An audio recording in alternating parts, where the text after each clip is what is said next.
Greetings, everyone. Thank you all for tuning in to Female Barber Talk with Yah-Tay. Welcome back. I am your host, Yah-Tay Keaton, also known as Yah-Tay the Barber Stylist. And this is episode number 54. Let me get this title up here. This is episode number 54, and I'm honored today to sit down with the one and only Mr. Thando Kafele, a visionary whose work has reshaped how locks are seen, felt, and respected across the world. We're going to dive into lock culture, heritage, artistry, and community empowerment, and we'll talk about his upcoming event, a celebration where technique, tradition, and creativity unite. Whether you're rocking locks or you just love Black hair culture, today's episode is for you. You don't want to miss this, and you're in for a treat. But before I bring him on, I want to share a little bit about him, okay? So y'all take notes. Mr. Thando Kafele is a master loctician, natural hair innovator, educator, and cultural pioneer with over 30 years of experience shaping and elevating the natural hair and lock community worldwide. His work has long transcended styling. He'll talk about that. Redefining locks and natural hair as expressions of cultural intelligence, identity, healing, and self-empowerment.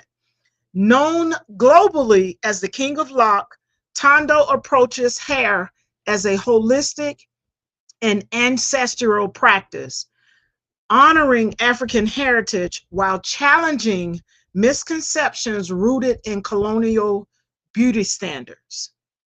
His philosophy centers the belief that natural hair is not merely aesthetic, it is historical, spiritual, and deeply personal.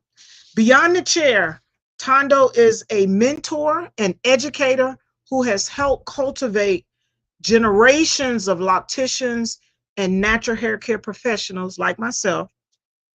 He was the founder of Team Black, a collective created to elevate Black hair artistry, education, and professional excellence within the industry.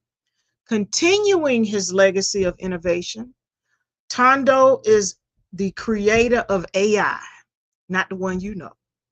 African Intelligence, a virtual hair, natural hair summit, a first of its kind educational experience designed to reclaim, preserve, and advance the knowledge systems surrounding African hair.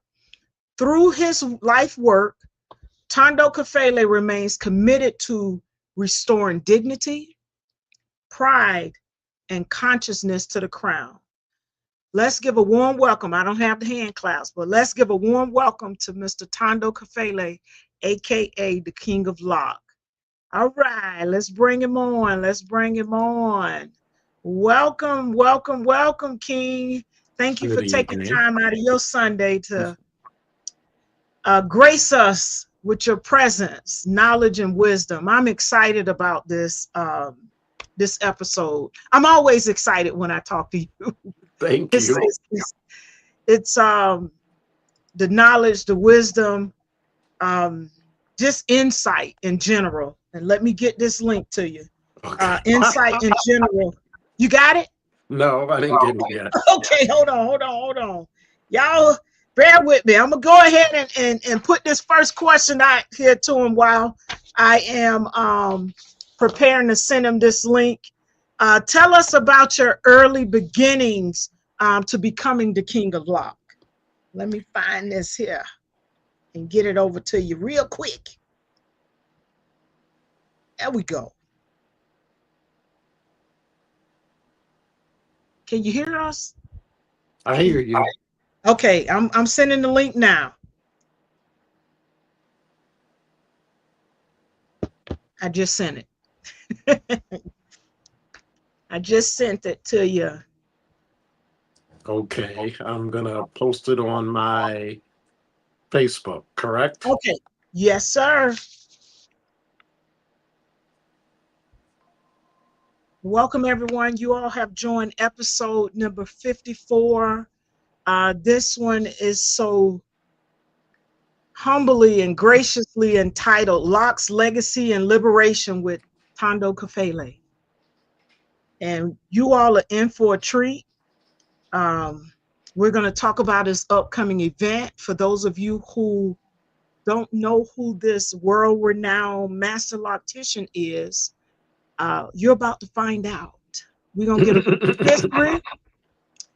We're going to get a little bit of insight, and we're going to get some foresight as well.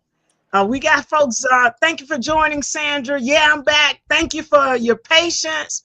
We appreciate you. We want to get it out to the masses and ensure that his people are able to join the conversation. I apologize, y'all. I'm still learning how to work this StreamYard thing. Instagram has changed a lot of things, and I was trying to stream from it and get the link over there. But we got it worked out thus far, and we're going to figure out the rest. But we're going to get this conversation going. So, King, tell us about your early beginnings to becoming the King of Loc. My early beginnings, I used to get my hair coiled at Knapp's back in the day. I was fascinated with the way this brother, Mr. Darrell Bennett, used a comb to coil my hair.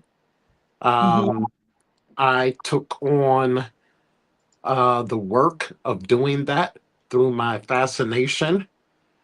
I started doing people's coils in the community.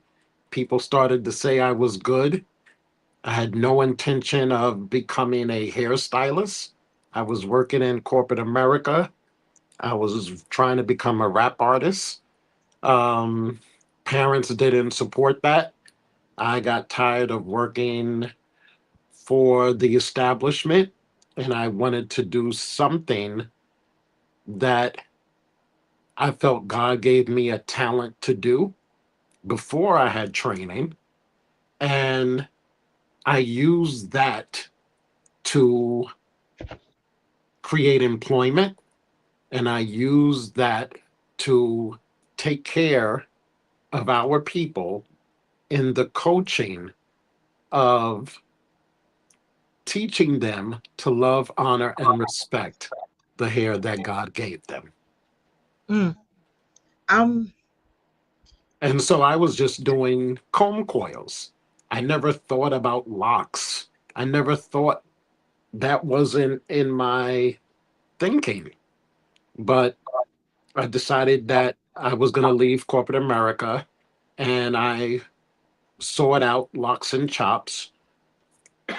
Locs and Chops was one of the premier institutions in New York that did natural hair, along with Kamet Kinks was also a big name salon.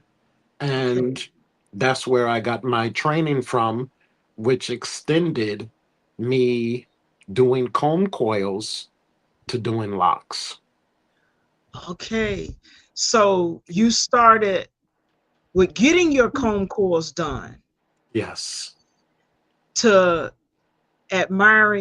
basically admiring the process of it, and leaving corporate, the establishment. You decided just to do that, not knowing the big picture leading into Yes. locks. Wow. Yes. So how did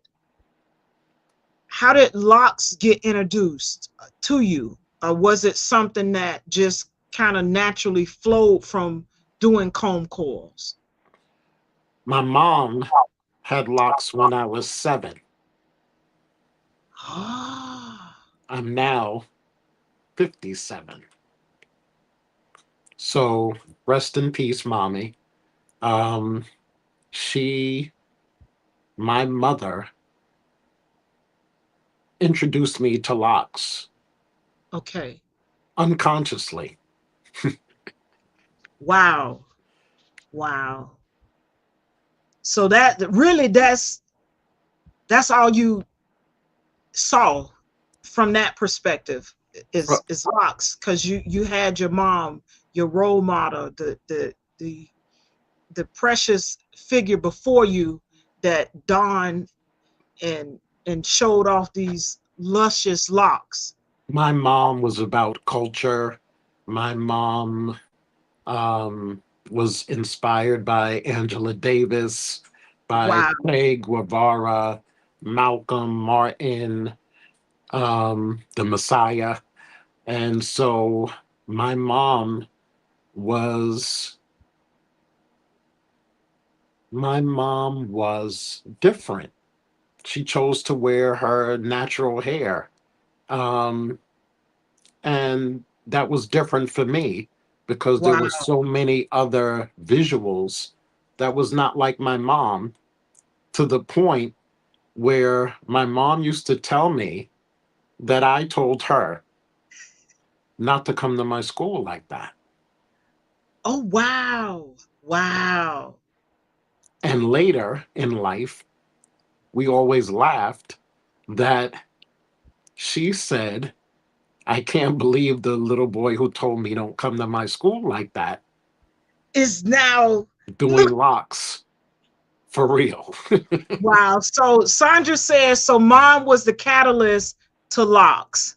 So she was actually the catalyst, even though you were saying, Mom, don't come to school now. So welcome, Sandra. Welcome, Ladosha. Thank you all for hanging in there with us. Let's see. Ladosha here says here, uh, Sandra, it's on and locking. It's on and locking. Yes, it is. Welcome back, Ladosha. All right, just kind of getting these comments. This is my favorite podcast. Thank you so much. So, mom was the catalyst to locks. So you went from not one mom to show up to now look at what you've done with it in 30 Yes. plus years. But I That's wow. Wow. what did I do? Well, it's a lot, and we're gonna talk about what you have done, both through the love of it, the vision for it, and just being a pioneer in the community, the lock community, and natural hair industry as a whole. And we'll talk about what's coming up too. So y'all lock in. Look what Ladosha says. We locked in today. Hey Cheryl, thank you for joining. I greatly appreciate you tuning in. We appreciate you. What's up? The Hair Oracle is on with us. So you might have mentioned this a little bit, but for those who aren't familiar with your journey, who are just not learning about you, and who may watch this down the line, because this is evergreen content here. This is evergreen. It'll forever be able to, well, those of you who are watching will forever be able to gain some knowledge, some wisdom, some insight from this. What inspired you to delve in or dive into what we know today as the natural hair world or the natural hair community? I was a employee student at Locs and Chops, and I had two mentors. Well, I had many mentors, but the main ones was Adamola Mandela and Mr. Orrin Saunders. And watching them, I desired to be in leadership. They were two black men who inspired me. Um, I didn't have a lot of black men in my life who inspired me. Okay. So, in this hair thing, one of my earliest influences was Vidal Sassoon Wow. because he was on media. And I remember, if you don't look good, we don't look good. Good. That's, And, yeah. but that look wasn't the look. that I was looking for. Gotcha. Gotcha. And so Adamola and Mandela were the men who influenced me to be like them, to be into leadership. And I wanted to be able to create the conversation of more Black men in leadership. And that's very profound that you got that early on in your career to see that, because as we know, um, the hair industry, um, more specifically the natural hair industry or community, is female dominated, though there are men within the ranks, but as you've said, leadership, you don't see, well, I'm not gonna say that now. We're seeing more now. But when you were coming through, to have them mentor you and you see that, that's that's real profound to me. That's like me, seeing a female seeing a female barber, versus a traditional male counterpart leading me along the way. Yes. So I get it. I get it. And for you to get that foundation and be able to build and expand and be as global as you are from that, that speaks volumes. That speaks volumes. I'm I can't wait to just dive on into to some more of So, this. so let me Yes. say, when I got to the shop, there was a lot of leadership. And so Mandela and Orrin were the mentors, but there was already a foundation there. And we had managers in the shop. Those managers were Naima, rest in peace, Joy, Chris. Yeah, those were the managers. And I worked with Najeti, Michelle, who is now the owner of Loc Mamas on Instagram. Wow. And I worked with Jada and Marius and um, Raja and please forgive me, Malik and Rob um, and Doc and Restalo. I'm trying to not to let leave out people because all of them were a contribution to me. But there was a stylist, Derek Scurry, who was the top stylist in the shop. Wow. And Derek was in my opinion, the original lock star, Okay. the original uh, King of Loc at that time. Um, Derek was brilliant. He was an amazing loctician who will always be close to my heart and a major contribution to my inspiration. He was, in my opinion, um, he was hot. He was hot. He was an You see the innovator. flames? James got these flames up for you. And Derek was, um, he became celebrity. He did a lot of the Essence magazines. He did Locs International.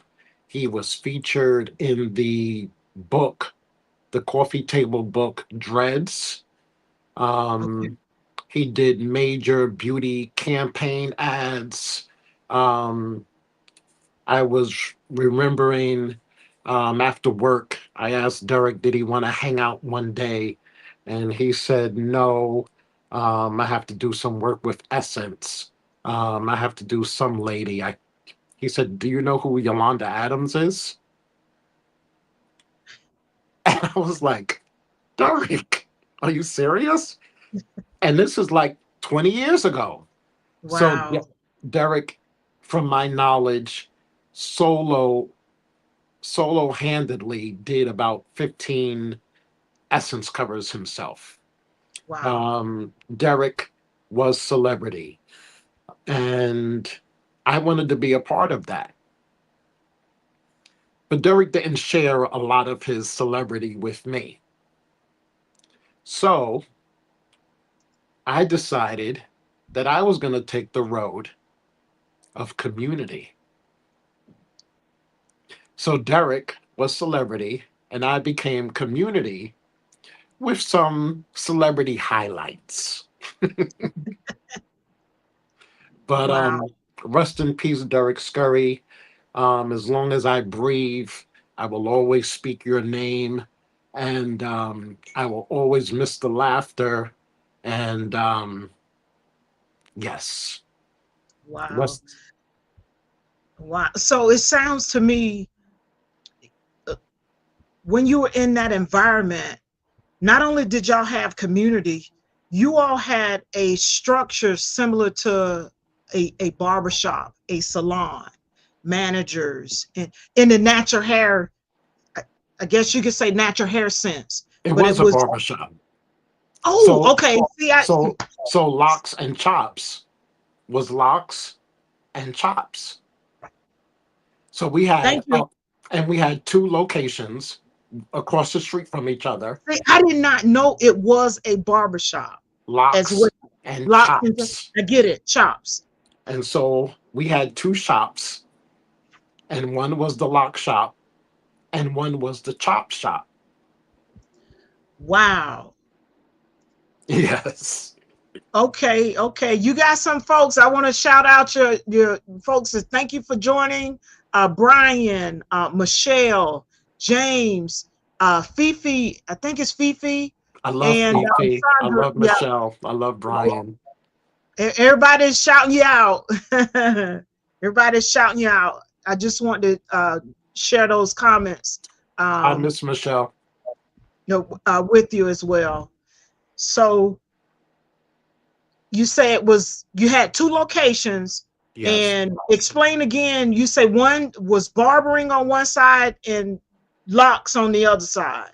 So Yes. you were actually doing locks in there, or it was just natural hair, to include locks and natural hair styling and all of those things that come with it. The lock shop, you were able to make appointments for locks Okay. and any other natural hairstyle you desired. Okay. The chop shop was strictly for cuts. Okay. Yes. But Okay. So, it was two spaces right across the street, oh, and if there was a time where you couldn't get in the chop shop for a haircut, if there was a barber available at the lock shop, you can get a cut there too. wow.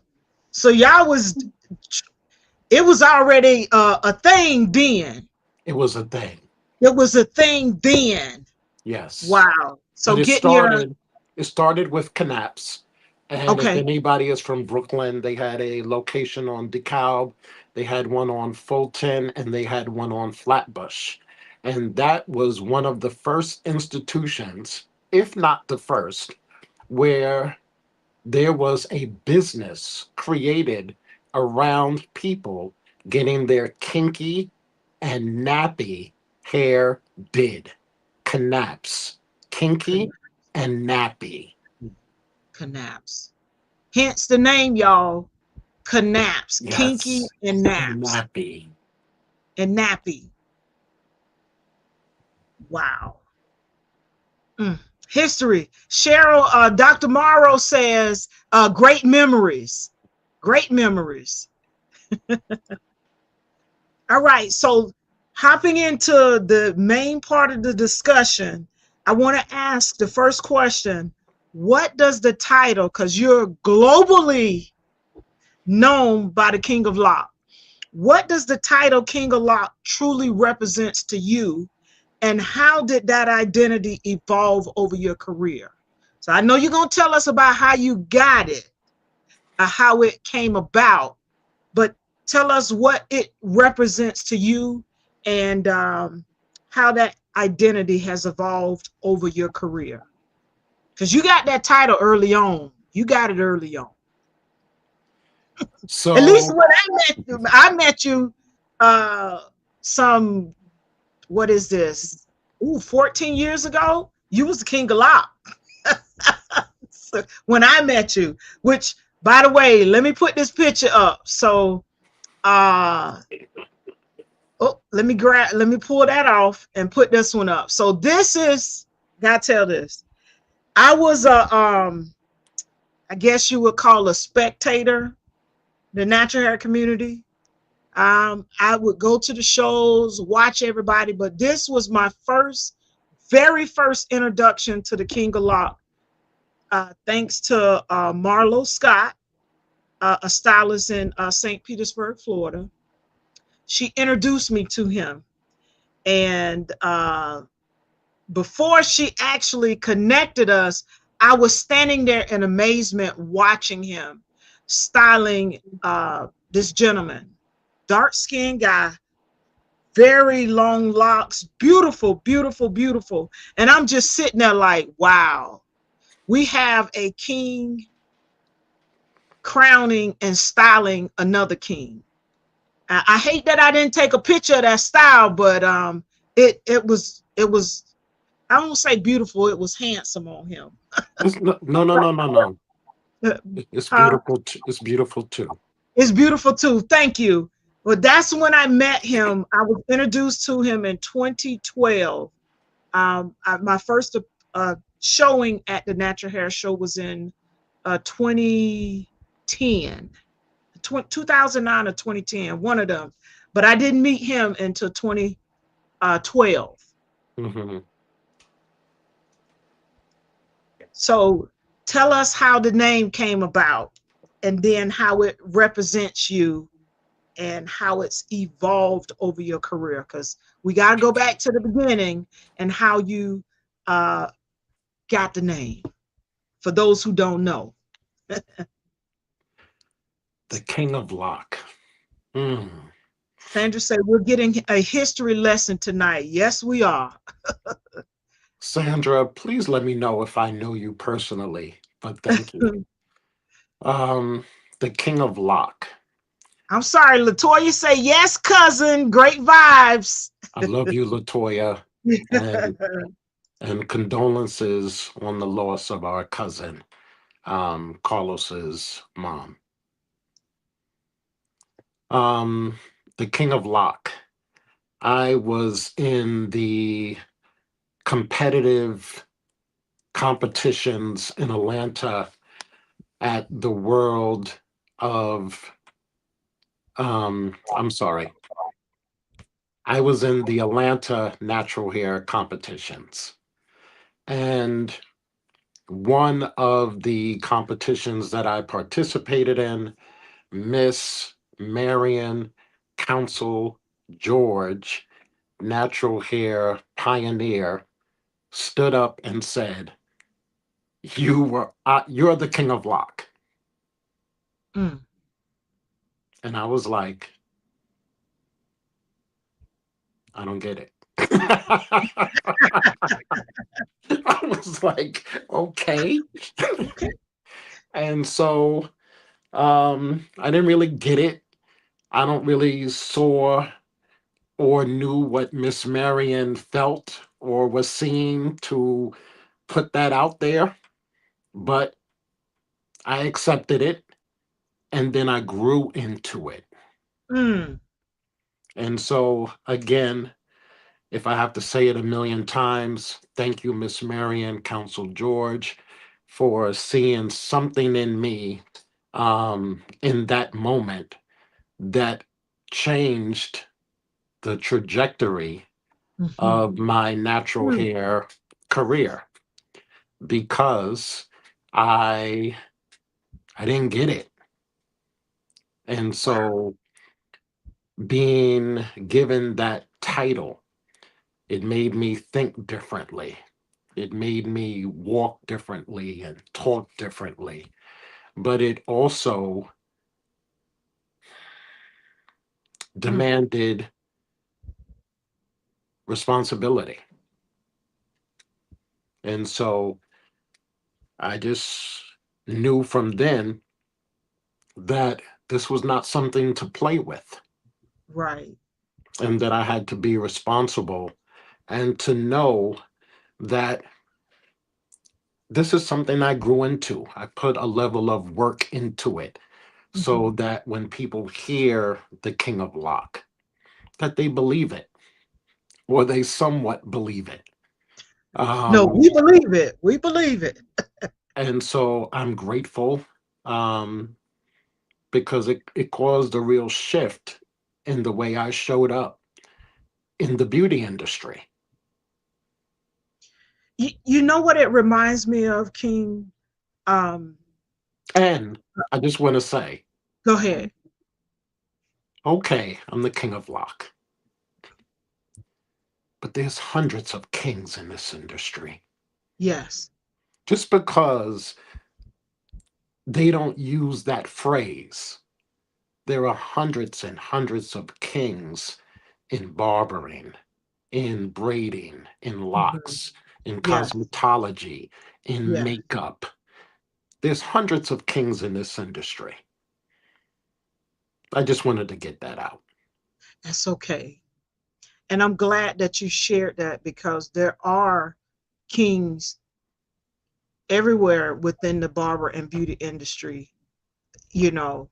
And like you said, they may not be wearing the title, but they own that that presence, that name because of who they are and what they stand for within their specialty. And that brings me to um, as you were speaking, I could see Miss Miriam standing there watching you and saying it. And it's almost as if, in certain African or ceremonies, name, naming or going into the next phase of life, we have this ceremonial process. It's as if she was seeing it, even though, like you said, you didn't quite get it, but she was seeing it and placing that crown upon you at that time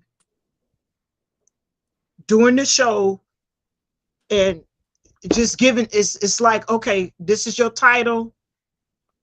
You might not understand it now, but you're going to grow in it and run with it, which is, if you look over your career, it's, that's what you've done. And even with what we're going to discuss tonight, y'all got to stay tuned for it. What we're going to discuss tonight, that's a whole nother level of the King of Loc. It's a whole nother level. Yes. And it I don't want to say transcends, but it extends, you know, from being a provider, a service provider, to educating and mentoring, to now you're preparing to bring all of that together and Mhm. include many in it. So stay Yes. tuned, y'all. Stay tuned. So you've shared with us how you've evolved into that. You didn't know it in the beginning, know what she was placing upon you, but you grew into it.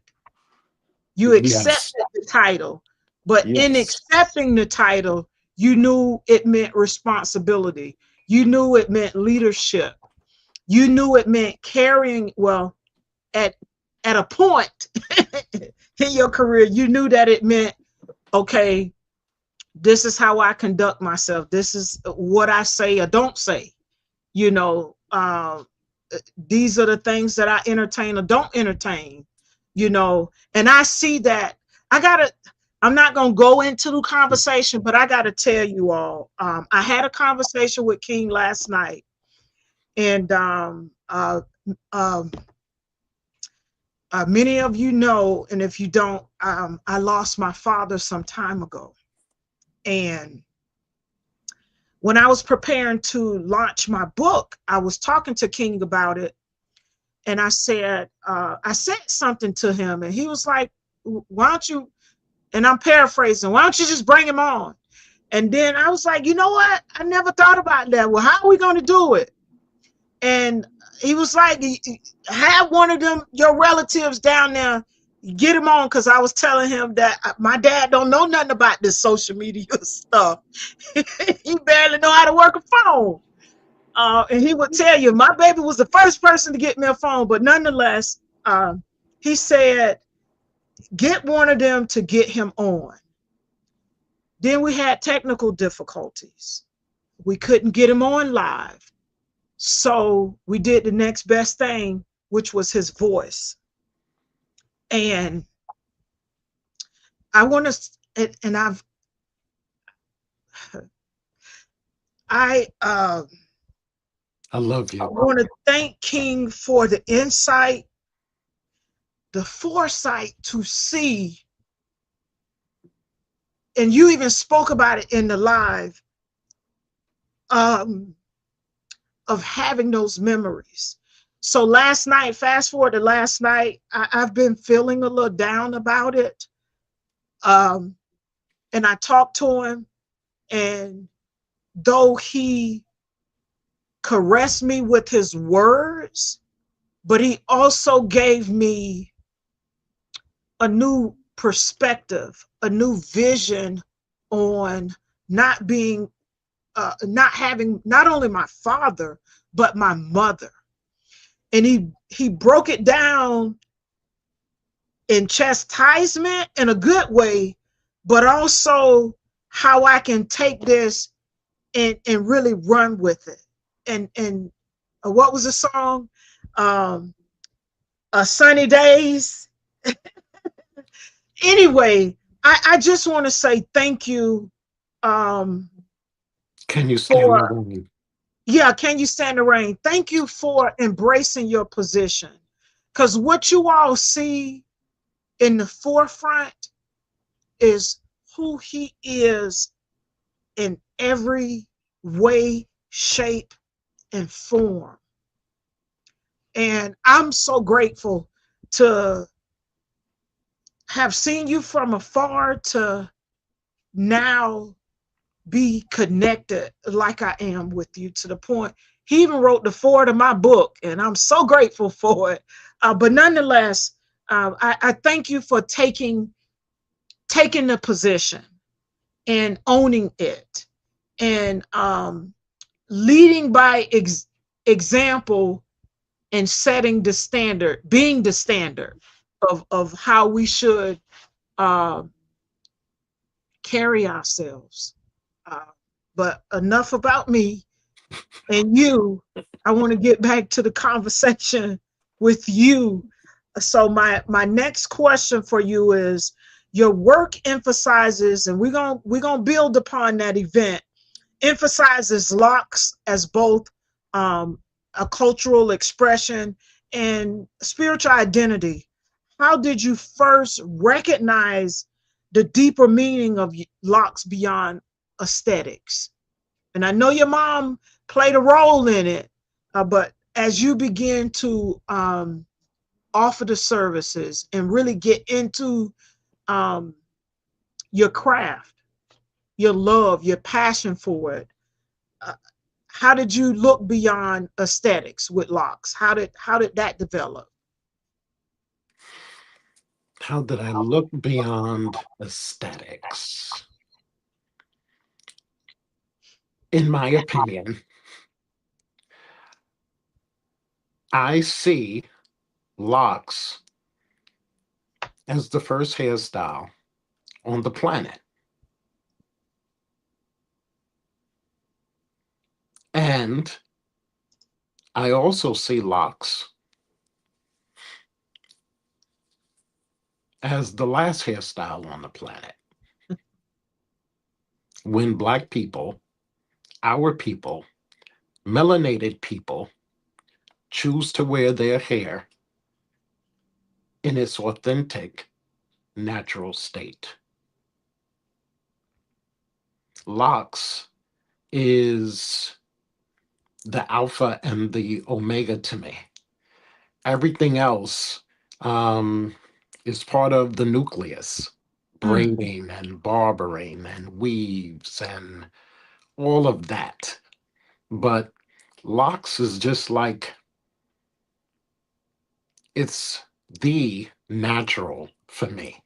Locks and the afro and the cornrow are the naturals for me. It's like that's the foundation of what we see. Yes. The And foundation of what we see.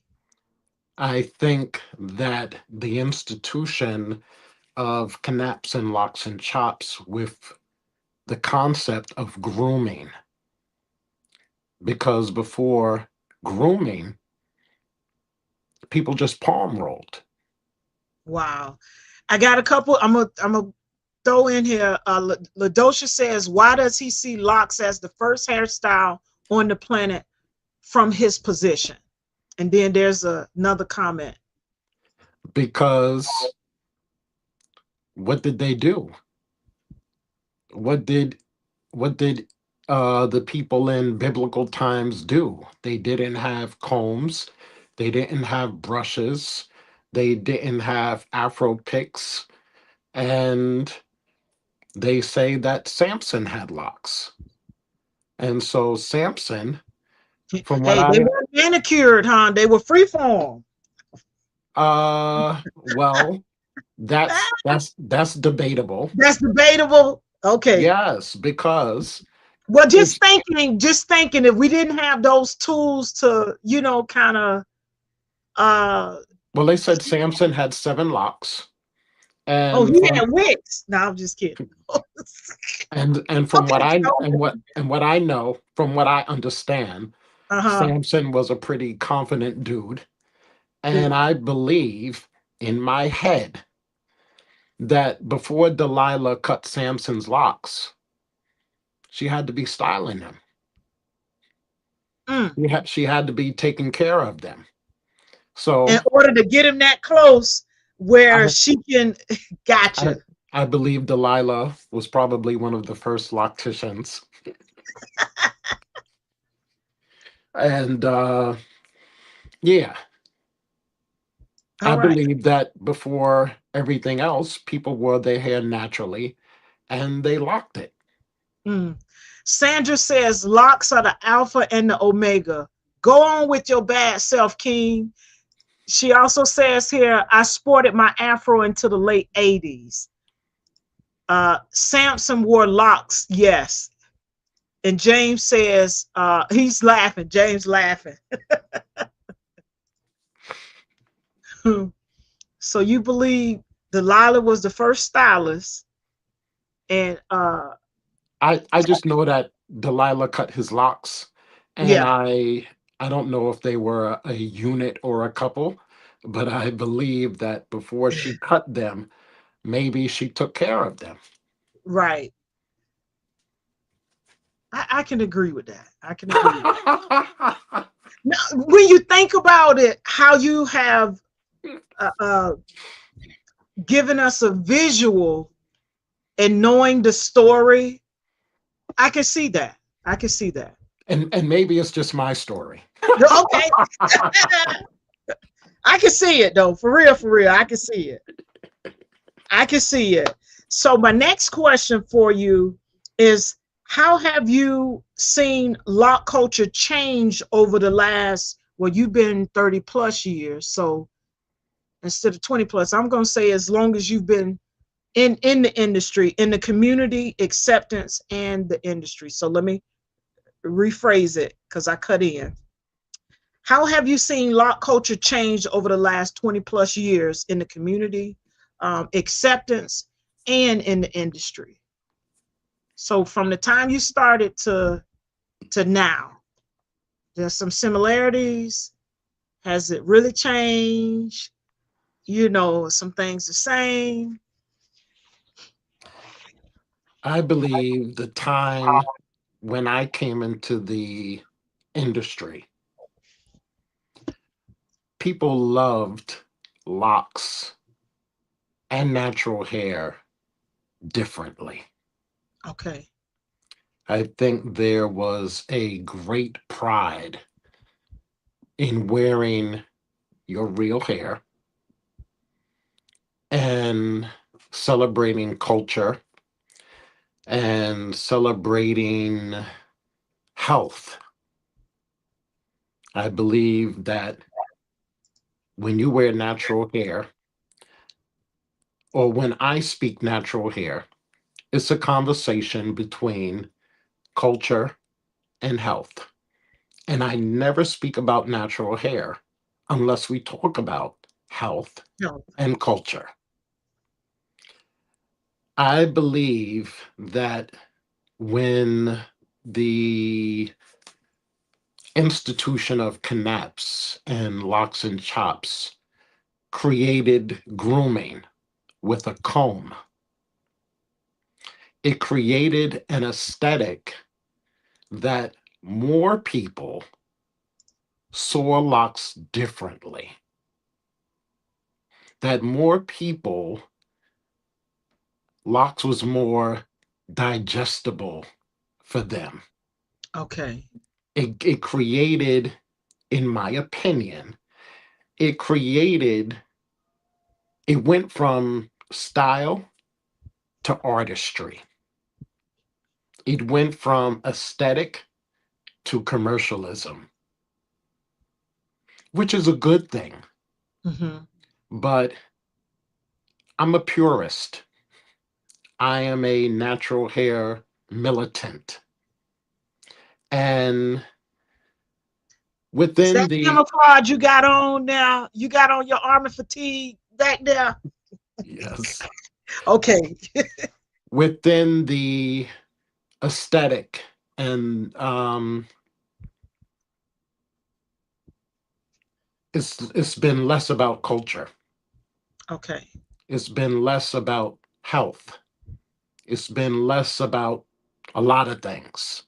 And so social media has given the people platforms to speak as authorities. And that's a good thing, I guess, because I want everybody to prosper. I want everybody to eat. I want Hmm. everybody to be successful. There will never be enough hair care practitioners to take care of our hair. Hmm. But I see people on social media every day, and every day is style after style after style after style after style. And there's no conversations around, not that there's no, not enough hair care conversations. I don't see people shampooing. I don't see people conditioning the hair. I don't see people giving scalp massages. I don't see people giving people consultations. I don't see the hair care. And so I believe there was a natural hair care movement, and somewhere the care got lost. Speaking of that, I want to bring up one of your videos. I went, hey y'all, I went way back into the archives on this. I told y'all I've been following him for quite some time. I couldn't put up everything that I've captured, but in one of the two clips that are chopped up, he talks about the consultation, and then in this other clip, he talks about never servicing a client without knowing what's going on. So take a look at this first one. All right, hold on. Take a look at this Because I'm a first one. loctician, the Hold on. I got consultation, the let me rewind this back. All right. a consultation with themselves. Before they have a consultation with the stylist, you have to have a consultation with yourself. Because I'm a Hmm. loctician, The consultation. So talk to us about why that consultation is important. You say before they have a before you have a consultation, or before, you was explaining in this clip, before, well, let me back up. This class that he gave talked about the first date. Okay, the first date. And you just imagine going on the first date. And he paralleled the concept of a consultation with the first date. And on the first date, he was saying that the consultation, the client or the person who's seeking the service need to have a consultation with themselves before they have a consultation with the provider. That was just a small clip. I'm gonna let King elaborate on that because I got the whole, I chopped it up. I chopped it up. But that is so important. And even as a professional now, that's important to me, which will lead us into the other clip about knowing what the clients, what's going on with the clients. But I'm gonna let you talk about this consultation. Why is that so important? And what has happened to the consultation? So I'm just gonna be silly for 2 minutes. Okay, go ahead. Was Kafele wearing a protective style?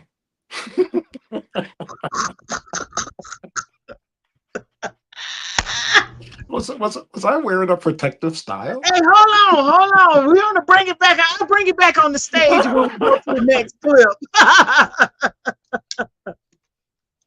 You were wearing extensions.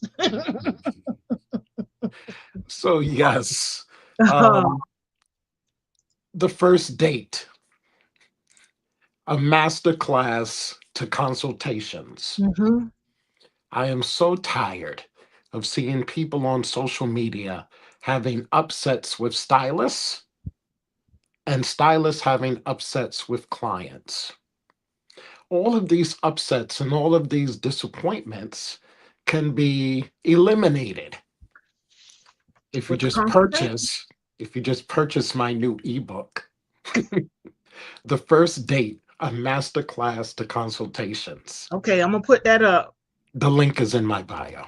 Okay, the link is in his bio. You get the ebook. The first date is called the first date because after our first consultation, that will decide whether we see each other again. Before you have a consultation with the consumer needs to have a consultation with themselves.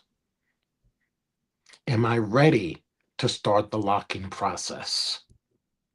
What will my job say? What will my family say? What will my friends say? Is this in my budget? There's a lot of things that you have to ask yourself before you even have the consultation with the stylist. When you come to the stylist should be absolutely quiet. This is an opportunity for the consumer to be self expressed.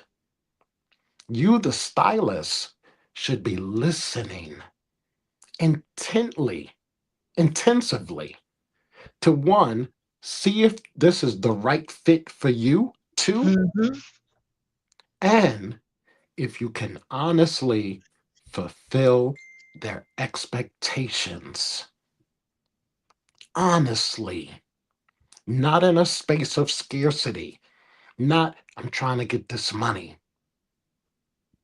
If you can't fulfill the expectations, then Wow. please be responsible and let them know that one, I'm not able to service you, but two, I could possibly refer you to someone who can. Mm. And the thing with consultations is you got to talk. And we're in a generation that doesn't like to talk. We want to text. So if you James say can't, that part. That part. Sandra say, taking notes, note If, taking time. if you can't talk with me, you can't walk with me. Mm, And if we get through the consultation, then our first date is a success. But the consultations never end. Every time you show up, there should be a consultation. yeah. How's your hair doing? Yes. Your hair's looking good. Or your hair's looking dry. Your hair's growing. Or it's not growing. So it's an ongoing that consultation with the client is ongoing Forever. ever. There always has to be a consultation. As it can just be, what's the occasion? Would you like your hair up? Would you like your hair down? LaDosha says that's a huge ask given generations who've been encouraged to protect and in many instances not comb their hair. Sandra says powerful tidbits flowing tonight. Yes, ma'am. LaDosha says oops to protect their hair.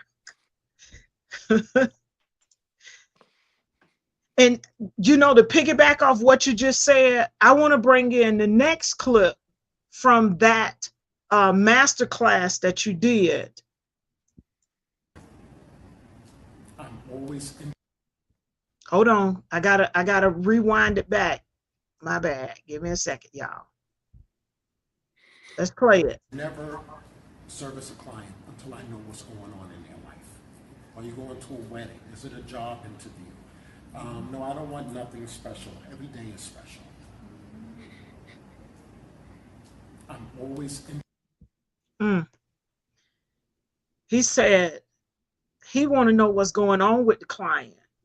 Because there's levels of consultation.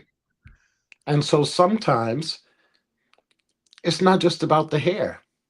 Mm. Sometimes when you elevate your consultation, you have to look at the scalp. Thank You have, you. you have to look at the person's eyes. LaDosha says preach. You got to look at their eyes and see if their eyes are yellow. You have to look at their hands and see if their nails are brittle. You have to see if their breath is bad. And maybe they need to go to the doctor. But your consultation, not that I'm a doctor, but you want to take a look at your client. You want to look at them. You want to talk to them. There has to be some kind of introduction before the mechanical of just putting them in the sink. Show a little bit of nurturing that you care. There has Yeah. to be some process of checking in. How you doing? How you feeling? How's your hair doing? Like what's going on?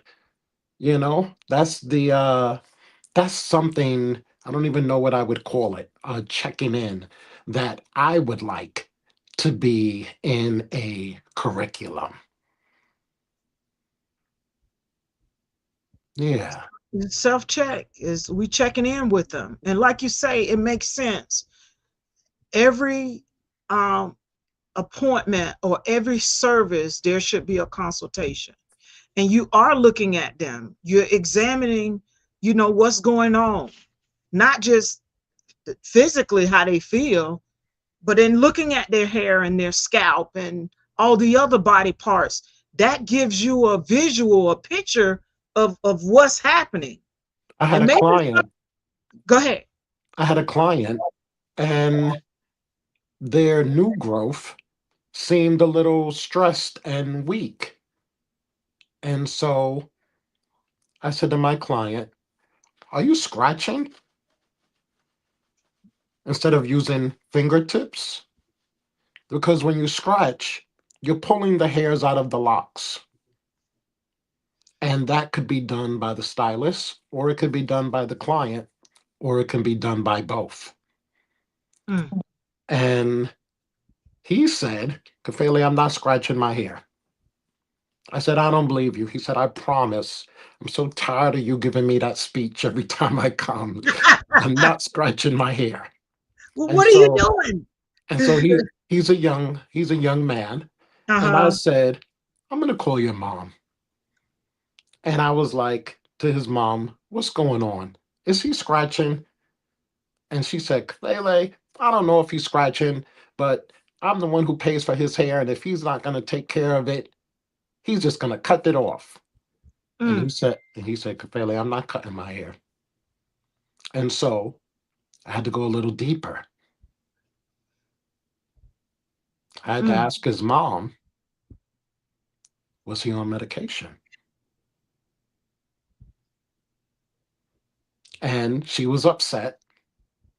And she was like, Kafele, that's personal. Mm. I said, well, I see something different. And though I am not a dermatologist or a trichologist or a doctor, I know something is different. Right. And she got upset and she said she'll call me back. And 10, 15 minutes later, she told me he was on medication. And she shared that one of the side effects was hair loss. Mm.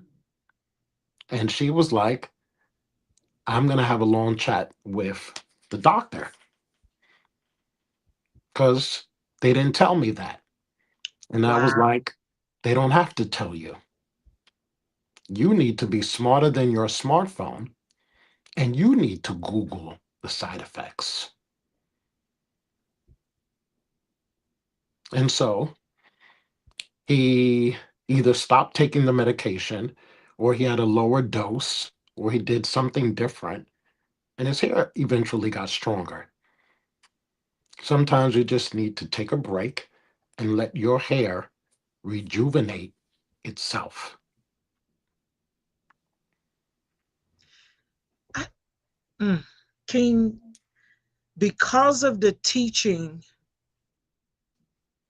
that you've given me and I've observed and I've seen you share, talk about over the years.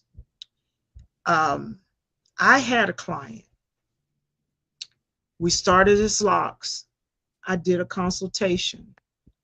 I shared with him because with Locs, depending on what they want and the vision they have, we got to project that for them. Long story short, set him up, gridded him out, and I shared with him if you ever wanted to go larger, this is how they would come together and still look nice.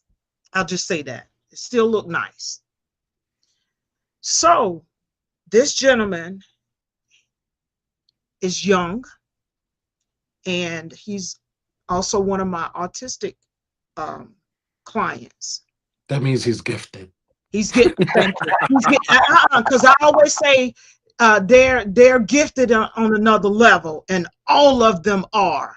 Because I've yeah, I don't get me started by that. um, I shared with him. I've been working with him now. This we're going into our third year. So he wanted the look. He wasn't coming to me on a regular basis. I'm talking 3, 4, 5 months. So this one time he came in, I sat down with him and I talked to him. I think I was more hurt than he was. I understood that there are certain things that he doesn't comprehend, and I'll share with you how I knew that he was not getting it. Because when I showed it to him, I handed him the mirror and I showed him this is what happens when you don't come regularly, not 3, 4, 5 months down the line. Mm-hmm. I said, we have worked together to get you to this point. I said, if you're not going to be able to keep up a regularly scheduled regimen or appointments, we're going to have to cut them. Okay. So you'll need to make a decision if this is something that you can, afford to do, or you can't. And he said, well, can we shampoo it? And I said, no, it's not about shampooing. It's about keeping a regularly scheduled regimen to get them maintained and serviced. So I did him his locks, repaired the ones that needed repairing. Next time he came back, same thing. And I told him, I said, we're gonna have to cut him. He was like, no, I'm gonna work on it. So how the consultation came into play with what I showed him, how we can combine them and it still looks nice. That's what we ended up doing. And I was saying to myself, Lord, thank you for the teaching that I got, the foundation with the consultation and being able to show him how this works. Now, guess what? They're combined, they're stronger, and he's coming on a regular basis. But I had to work with him, one, to get him to understand the process, and then decide, you want to do this or we going to cut. You have to make a decision. But I walked with him through that process, you know, and I have to say it was because of the teaching that I got. And I wasn't even doing hair then when I came to your master class. I was nowhere nowhere near that at the time.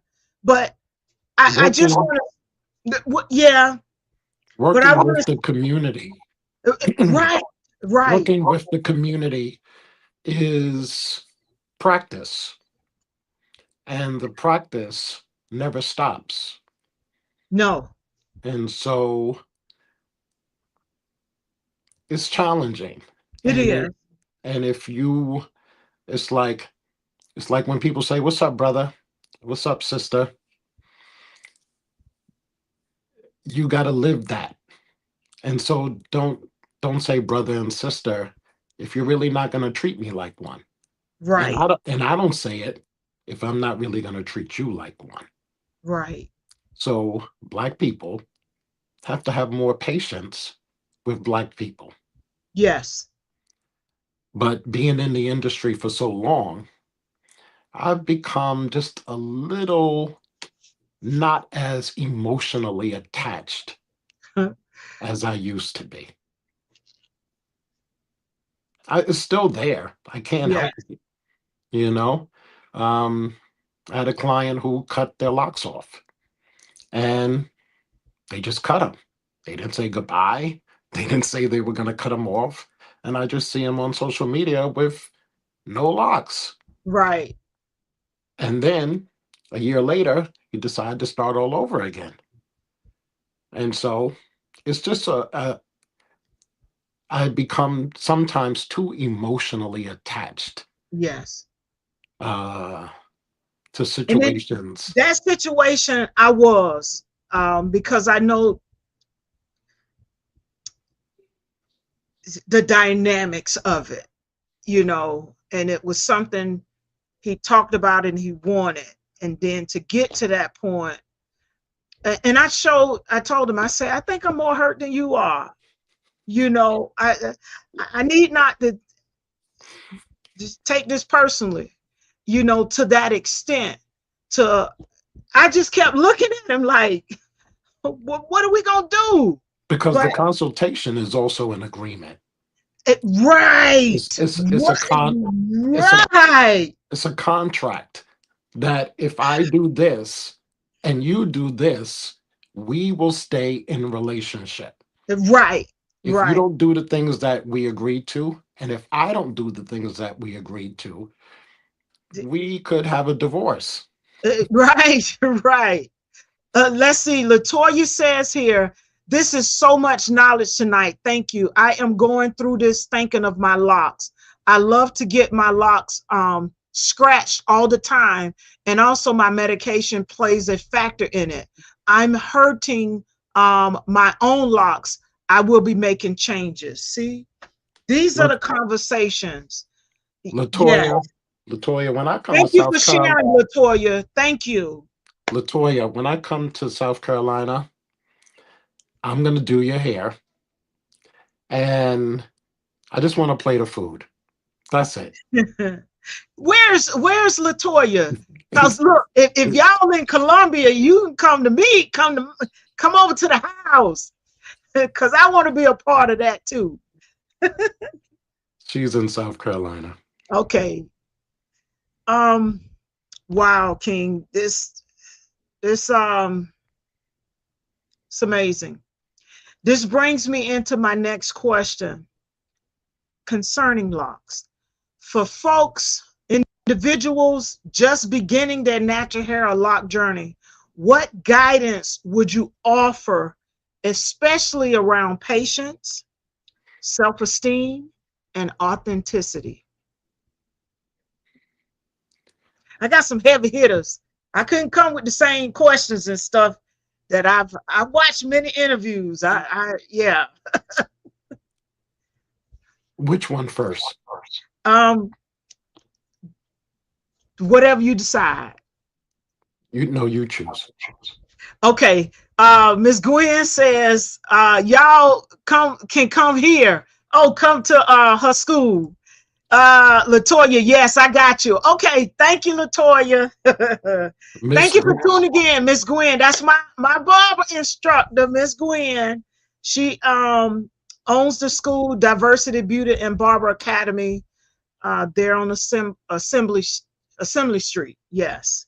Miss Gwen, I am having the first virtual natural hair show, and I would like you to speak to me by phone tomorrow because I would like to offer your students a special price tier to be a part of African Intelligence. All right, Miss Gwen. All right. So Which one is okay, first? wait, hold on. She say Academy Street. I'm sorry, Academy Street. I'm trying to send them up the road. It's Academy Street. Thank you, Miss Gwen. Thank you. So for folks just beginning their natural hair lock journey, what guidance would you offer? I'm gonna say that first. What guidance would you offer? To starting their locks? Or natural hair journey? Well, returning back to their natural hair texture. I'm gonna say that. A lock journey. Take the What would res- you what guidance would you offer them? take the responsibility for your reality. Mm. This is our natural hair. This is our authentic hair. And we should honor it. And we should give it attention. And we should give it love. And yeah, this is the hair that God gave us. And God, in my opinion, everything that I say, I wanna start with my opinion. This is my Okay, opinion. your This is opinion. this is not necessarily facts. This is Kafele's opinion. Is that he didn't make our hair straight. He made our hair different. And so Yah-Tay's hair is not like Latina or Asian or Caucasian, and our hair is uniquely different. I believe it is the strongest hair on the planet. It is the most versatile hair on the planet, and it is always the most misunderstood hair on the planet. And I think that when God made Black people, he was showing off. Mm. I always say our hair is bad, beautiful, authentic, and divine. But okay. All right. So the guidance that you just offered, what about patience and those who are beginning or returning back to their natural hair care texture or starting the lock journey as it relates to patience? Starting locks is like pregnancy. This takes about 9 months for them to come into a healthy place. And Mhm. so starter locks are like your babies, and you care for them and you're very attentive. And the process of starting locks needs a lot of love and attention for them to nurture into the teenage stage. And then now the locks are budding and they're forming and they're shaping and they're coming together and they're starting to bond. And they kind of do their own thing like teenagers until they become adults. And now you're nurturing your locks and you're honoring them and you're stepping into style and you're curling them and you're twisting them and you're two stranding them and you're adorning them and you're doing lock sprinkles and all the millions of things that we have discovered or rediscovered that we can do with our locks. There used to be many conversations where people was like, "Oh, I don't want to lock my hair. I want to have versatility."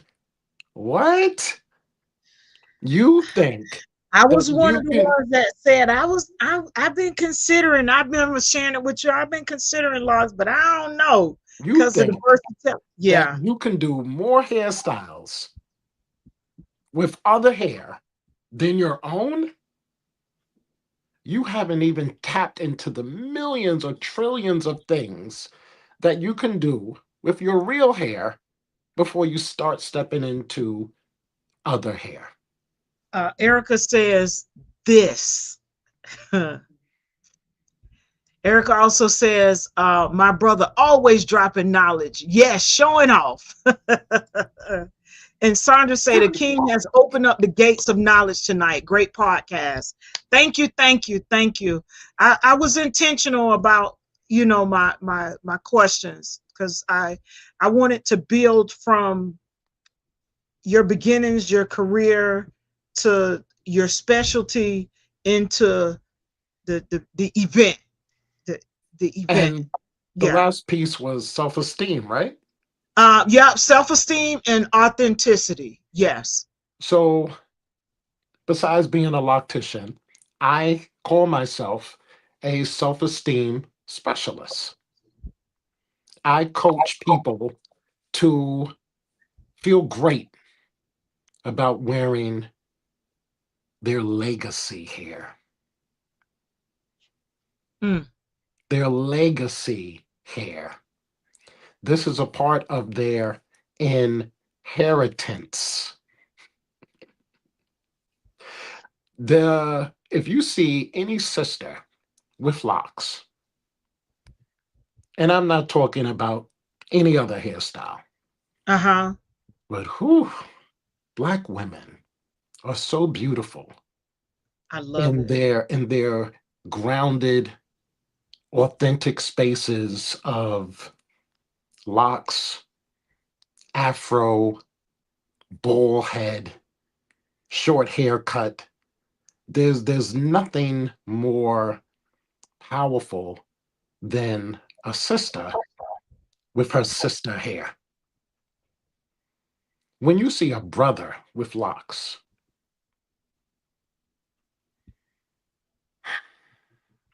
even if he's homeless, Mm. there's something kingly about us with that nappy hair. I'm looking down because I'm thinking about I want to share when I have individuals who have questions or want to know about locks or considering locks. I always reference Nakina Evans' book. I always reference her book. And I used to keep it in the shop with me. I keep it. I have a couple copies because oftentimes I gift them to individuals, especially our young people, because I want them to understand what's factual and what's myth and get the real, the real info. And then another friend of mine wrote a book about journeying the first year. She asked a few questions, and I offer that book as well. But I want to throw that in there with you sharing um, your guidance for those Nakina, who, yeah. Nakina Evans, Everything Hmm. You Need to Know About Hair Locking That's it. That's it. was That's the book I was want to pull up. was one of the first guidelines guidelines Hmm. on locking hair and a direction of how we should consider moving as locticians. And so, one of the things that Nakina always says, there's nothing to do, just to be powerful. And so, we're in a space in 2026 where most of the time we don't feel comfortable with just wearing our locks. We have to go Right. into salon spaces and we have to perform with our hair. And sometimes we overperform. Is there ever a time where we just go and just get our hair done and just let it be? Does it What you always have talked to, about styling. You does it, don't always have to have a style when you get your locks maintenance. because locks is the style. Is the style. And And I tell my clients in the beginning when they're starting them and they're maturing, they want to try to stop. No, let them be. but Let you them do can't, their thing until they become mature. I learned that from you. but I've shifted a little bit. Uh-huh. I let people do what they want to do, and if they want that aesthetic, I don't want to be um back and forth with clients. Right, right. Um but my consultations are kind of firm and kind of strict, and clients kind of know what they're gonna What get they're from getting into. with me. You're right, right. So they know. So I'm not gonna slick your edges down, And and I'm not gonna use the black paint on you. I don't. there's just some things that I'm not gonna do. Right. Um, yeah, and that's probably, yeah. There's just some things I'm not gonna do. Um, but yeah, Locs is influenced by social media and aesthetic in 2026, and I don't even know if people would really enjoy having locks if they couldn't style or create aesthetic or perform with their hair and they just had to be. Mm. Well, on that, King, I want to share some of your work. I want to share some of your work, and y'all can hear me in the background talking. This one, I always talked about King and just observing his hand With his movement. black I say, expo. hold on, I'm gonna pause it. I always say it's like him playing an instrument. I can see the passion, I can see the joy, I can see the love that he has for his craft. So this is um, a clip that I took when he was at the Black Beauty Expo in 2021. I just want to share so y'all can see that movement too, and look at that them hands With go. his black expo shirt. Black Beauty Expo shirt, that is. Magic of those fingers. Um, that's one. This is another one. I was at the World Natural Hair Show, and he was styling this, blessing this queen with the style.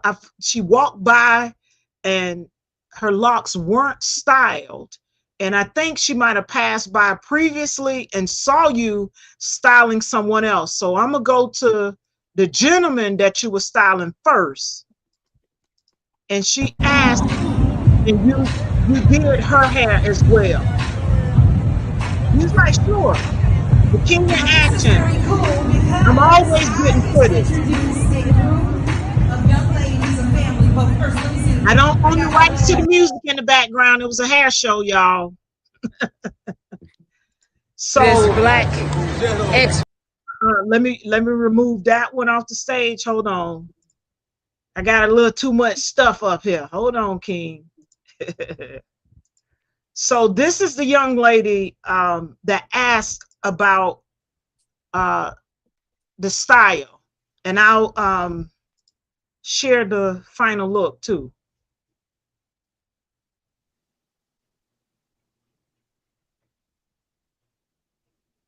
So he styles kings and queens. And I took the sound out because I think I used it. I posted it and put some music behind it. All right, hold on. I'm getting there, King. I'm getting there. I thank you all for tuning in. You all have tapped into the episode 54, Locs, Legacy, and Liberation with Mr. Thando Kafele, aka the King of Loc. This is the young lady. I'm going to show you to put the picture up and then bring the video in. She was very, very happy with it, as you can see. And here's the king's touch on that young lady.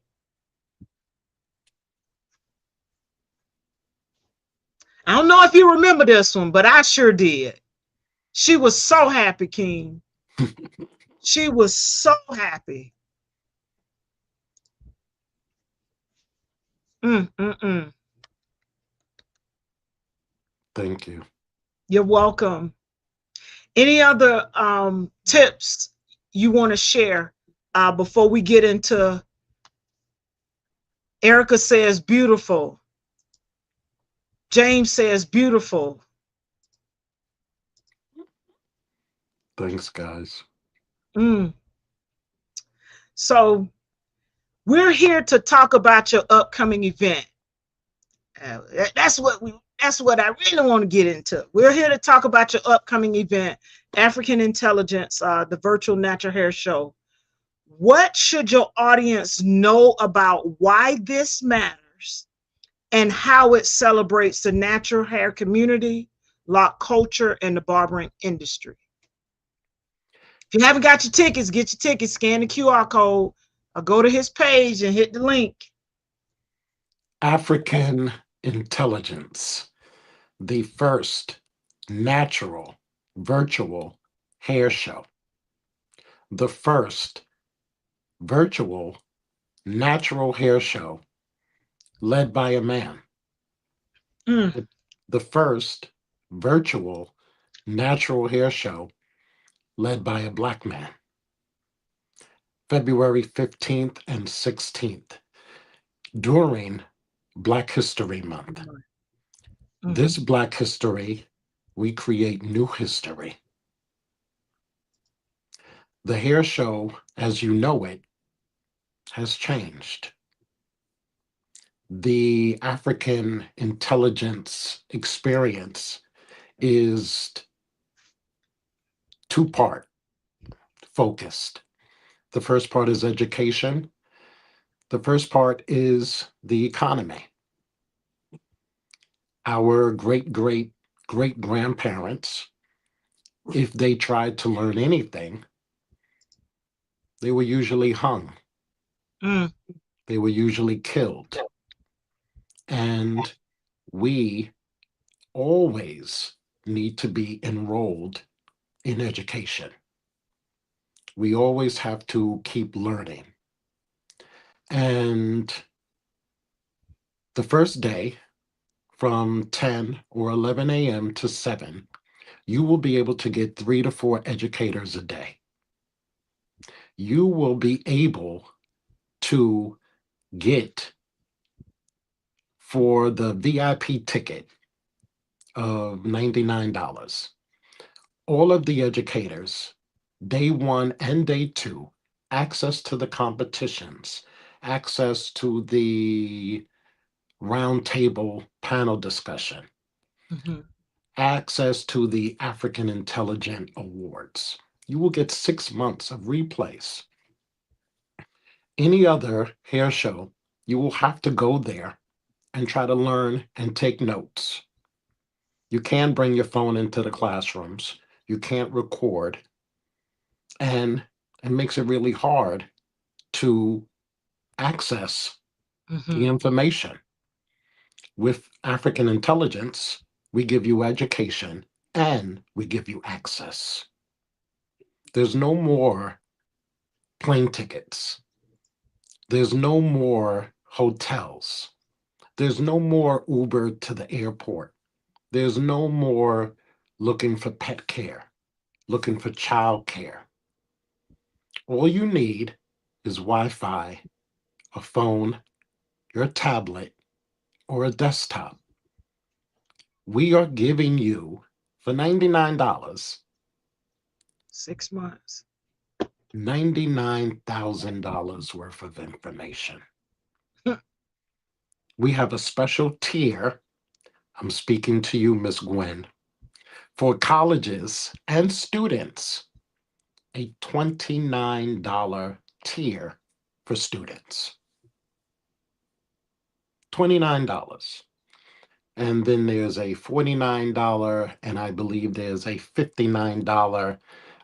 There's different things you can access if you go to the website, the King Mm-hmm. of Loc, AfricanIntelligence.com. But that's what we're giving you, education for the first day. There are so many stylists out there who know what they know, but they don't really know too much about anything before them, nor do they desire to know much about anything moving forward. So, African Intelligence will have a host of speakers, which will be barbers and locticians and cosmetologists and braiders and children and cultural speakers. There'll be conversations around business. There'll be conversations around health. But this is an opportunity during Thanksgiving to be in Thanksgiving. Mm. I'm sorry. This is an opportunity during Black History Month I was like, giving thanks. to be in community. This is a space created by Black people for us. This is an opportunity that when you say, oh, Black people, we don't stick together, we're not in unity, Mm. let's This is change that. it. Let's change that narrative. Let's be in community. Let's do something uh unscripted. Mm. Let's do something different and support something that truly benefits us. This space was created because not only for stylists, I want the community to have access to education. Important. You don't have to be a barber to buy a ticket. If you get your hair cut, you should be able to come to African Intelligence and listen to the barbers. Mm-hmm. So you can increase your conversation and your community with your stylists. Mm-hmm. So we have less upsets. So we have less disappointments. And we have closer relationships with the people who service us and with you who support us. If you're coming to a stylist, whether you're paying $10 or 50, you should get what you pay for. Right. Whatever the cost is, you should see value in it. And we have to be more service providers. We have to make you feel good. We have to lift your self-esteem. We have to Mm-hmm. create safe spaces. We have to create spaces that uplift us. In the barbershop, Mm-hmm. women come there too. Or maybe Yeah. they don't. And maybe they don't because the language is not right. Maybe They they don't don't keep their stuff on the menu too. because they don't come because the music is not right. They don't Yeah. come because there's no barber posters with women. And so these are opportunities where the community and the stylists have conversations. Our competitions, the barber, the lock, and the natural hair braid competitions. I just If put that one up. The natural hair competition, texture, technique, and intelligence. there are no judges, there are no judges because when you are a consumer, a guest at the hair show, you're only regulated to be a spectator. Mm. The competitions will be judged by the community. So now the community has an opportunity to be an active participant in the hair show. It's one thing to be judged by your Peers. peers. Mm-hmm. It's a It's a whole whole nother nother thing. ball Yeah. game to be judged by the community. My peers accept me as the King of Loc, but the community is the real people who, Mm-hmm. who have embraced that for me. Yes. And so, yes, um, I want to share on your competition flyer for natural hair, and I'll put up the barber one. It says who should apply: natural hair stylists, braiders. Um, it says category specific, textured specialists, focus. Listen to this, y'all. The focus, styling process, final look, craftsmanship, and creativity, hair health, and integrity. And what you gain: global exposure, replay features, community recognition. Like you just said, it's the community, and then potential award honor. so yes, the natural hair braid competition. A lot of these competitions, they specify fantasy. We're not looking for that. We're looking for culture. And the thing about culture is that fantasy and culture can both exist at the same time. Mm-hmm. But in the hair shows that you're used to, they never specify culture. So Yes. we want you to create what the next cover of Essence magazine would look like. We want you to honor adornment, braids, cornrows, afros, twist, knots. We want to see culture. The art that you bring to the competition, we are looking for you to excite your ancestors. Mm. Excite your ancestors. We want to see what's new and hot, and we want to see styles of the past reimagined, redefined. The lock competition. It's very simple. You got to come in the spirit of Kafele, which is simply, Explain that. which is simply no fake hair, No lock extensions, y'all. no lock extensions. And all of that is wonderful and is part of the industry. But I've always been committed to create from the canvas that was given to me. So I never did additives, I never did extensions, I never was against it, but I want people to honor and create art with what the client or with the model comes with. Very simple.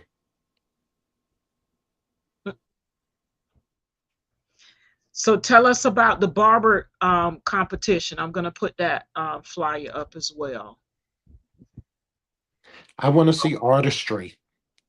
I want you to Google or do some homework on some of the top barbers in the game.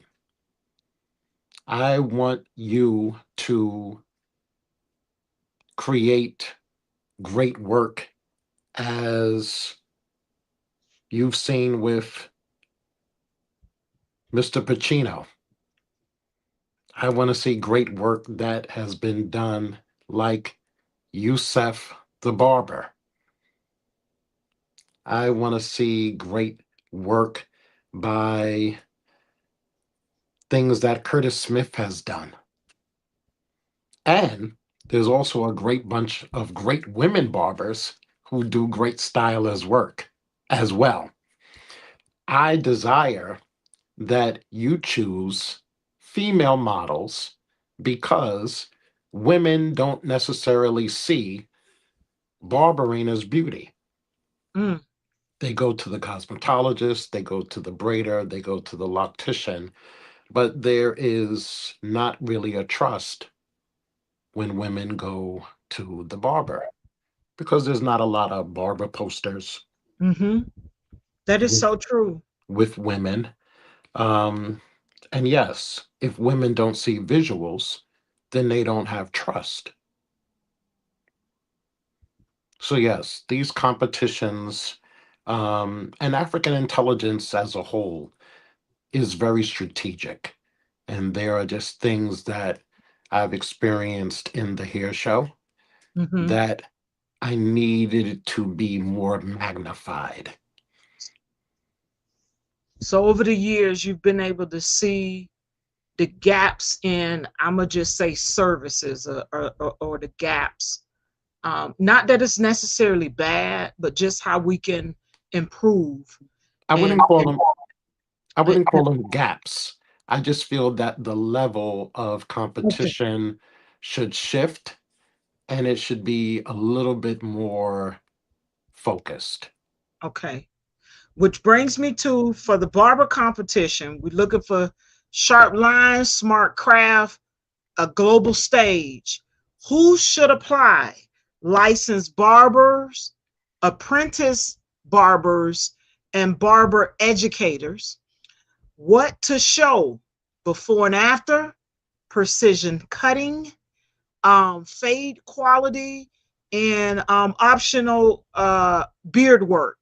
And of course, he would like to have females as models And barbers. and barbers and judging.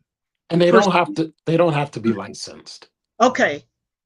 It says precision, execution, design, professionalism. That's the category for the judging.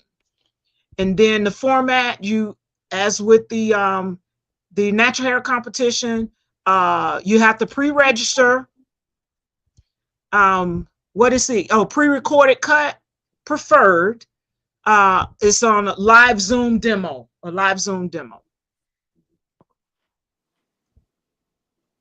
And let me see if I can read the rules. It's clear lighting. Oh, rules. Clear lighting and angles, professional presentation, Model cooperation required, and time limit will be enforced.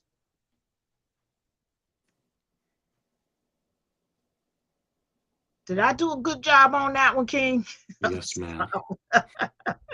Let's put you back up here. So, in leading into my next question as it relates to the African intelligence, so tell us about what inspired it, what it celebrates.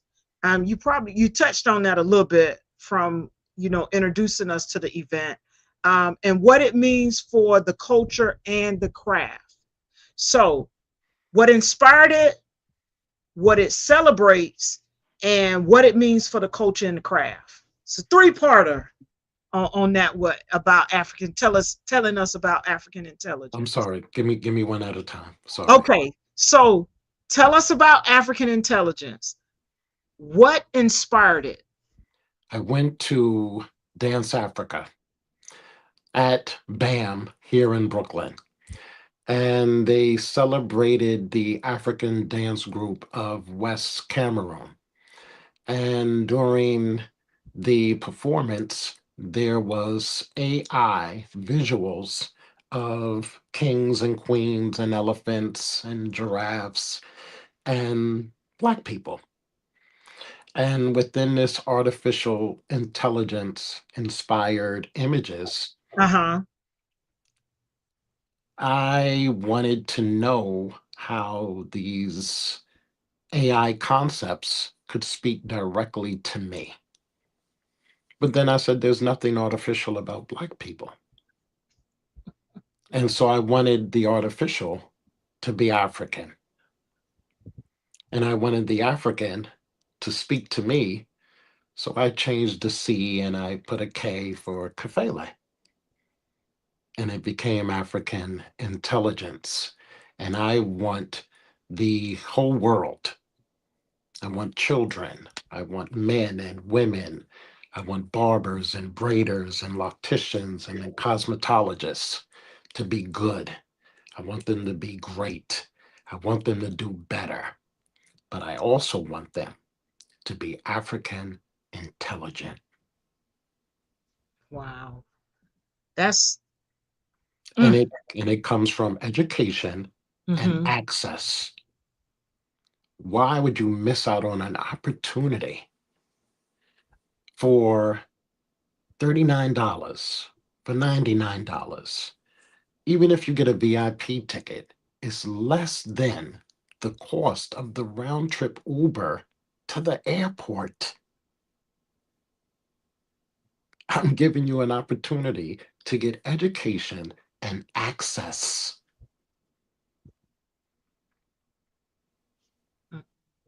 Yeah,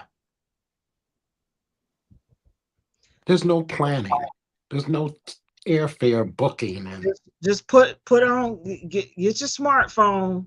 yes, Um, uh, Miss Gwen is asking when is the event. I'm gonna put up the flyer again, but King let us know it's February the uh 15th and 15th 16th. and 16th from But 11 a.m. to 7 p.m. Miss Gwen, I am requesting, please, a phone call to offer all of your students a student tier of $29. And we want the students to have access to education and honor the state of the economy of where we are now.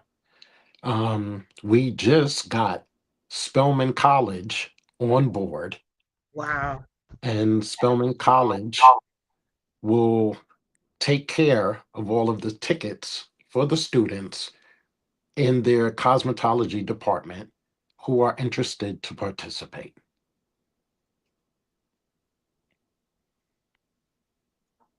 Okay, you got it, Miss Gwen. Don't forget to make the phone call. So February yeah. 15th, February 15th and 16th. But Miss Gwen, I got to talk to you because I got a lot of respect for you, and we need to be more in communication. And we still haven't done work together that I feel we should be doing.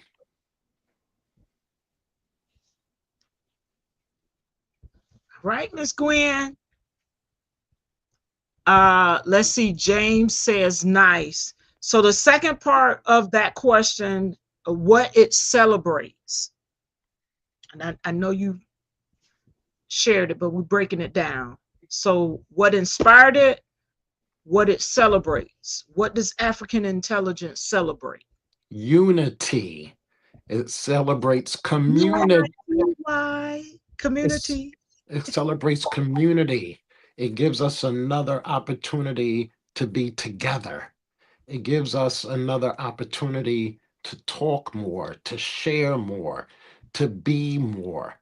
It is creating new history during Black history. Mm. Creating new history doing Black history. Yeah, and for me, it's personal. It is celebrating um, the community. There are a lot of educators who are not heavy on social media, and Mm-hmm. I'm giving them an opportunity to rebrand their brand and their business. I got an educator from the Dominican Republic. I got one from Puerto Rico. I got one from Africa. I might have one from Grenada. I got one from London. This is a groundbreaking, first of its kind event. And that goes back to your reach is global. It's And global. I am honoring all of the Black men who came before me. Mm. Mr. Bob Johnson, Mr. Dudley, Mr. Murrow, John Atchison, all of the great men who have been inspiration to me and who have created lanes that I'm able to do what I'm doing. Mr. Floyd Kenyatta, Mr. Bronner. There are great Black men before me who Mm-hmm. have all created a recipe and they've all poured into me and inspired me to do what they're What you doing mm. and what they did. I'm not doing anything different. I'm Can I just, ask you, did I, you ever did you know about Art Dyson? Did you ever meet him? I did not. Okay.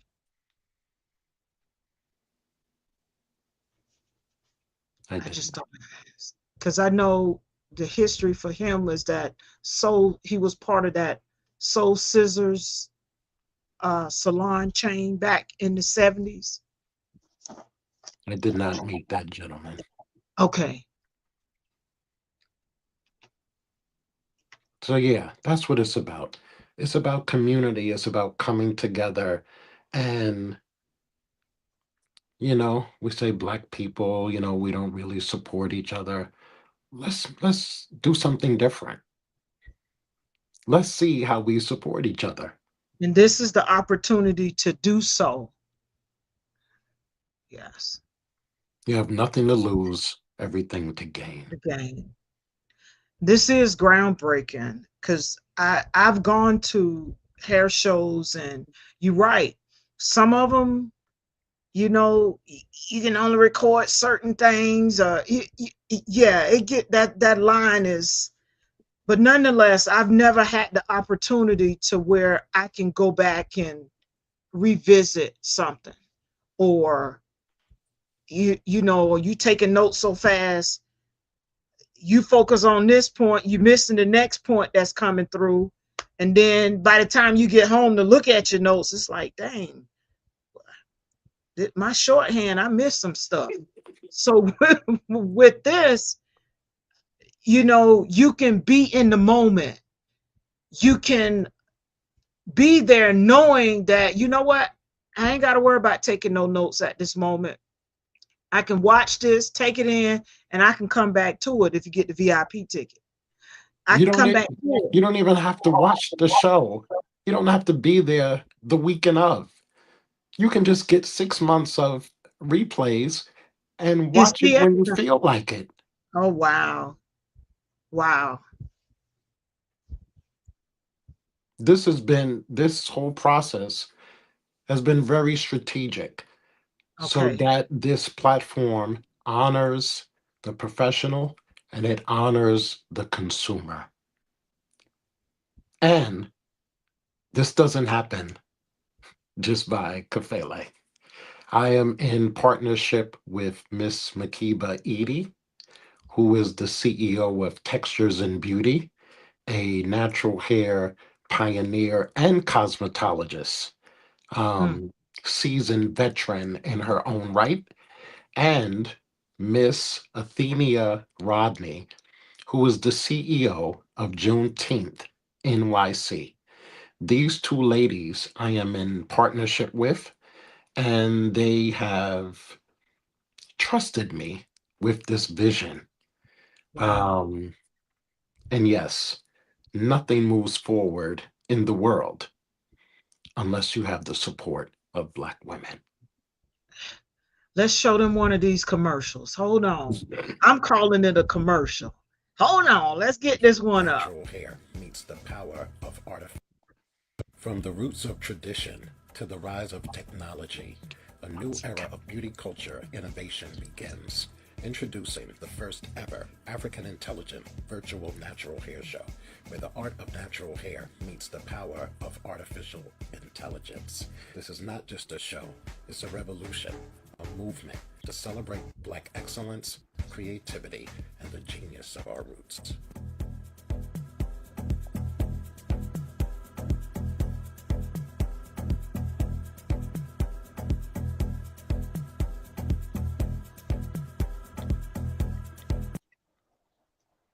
I'm excited for you, King. While he's taking care of that, I'm gonna put up this next video as well.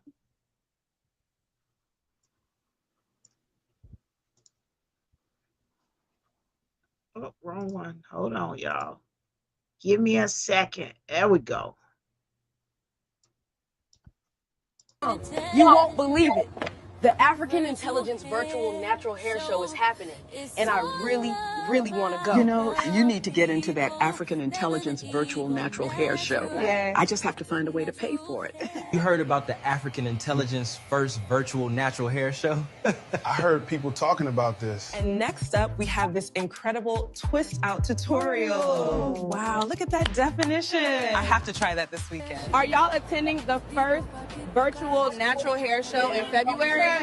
It is going to be lit. I cannot wait for this February event. It's going to be the biggest virtual show yet. African Intelligence is changing the game. This technique really defines the curl pattern without shrinking the length. Look at that definition right there. Wow, I have to try that this week. I am giving you money so you can attend the first virtual natural hair show.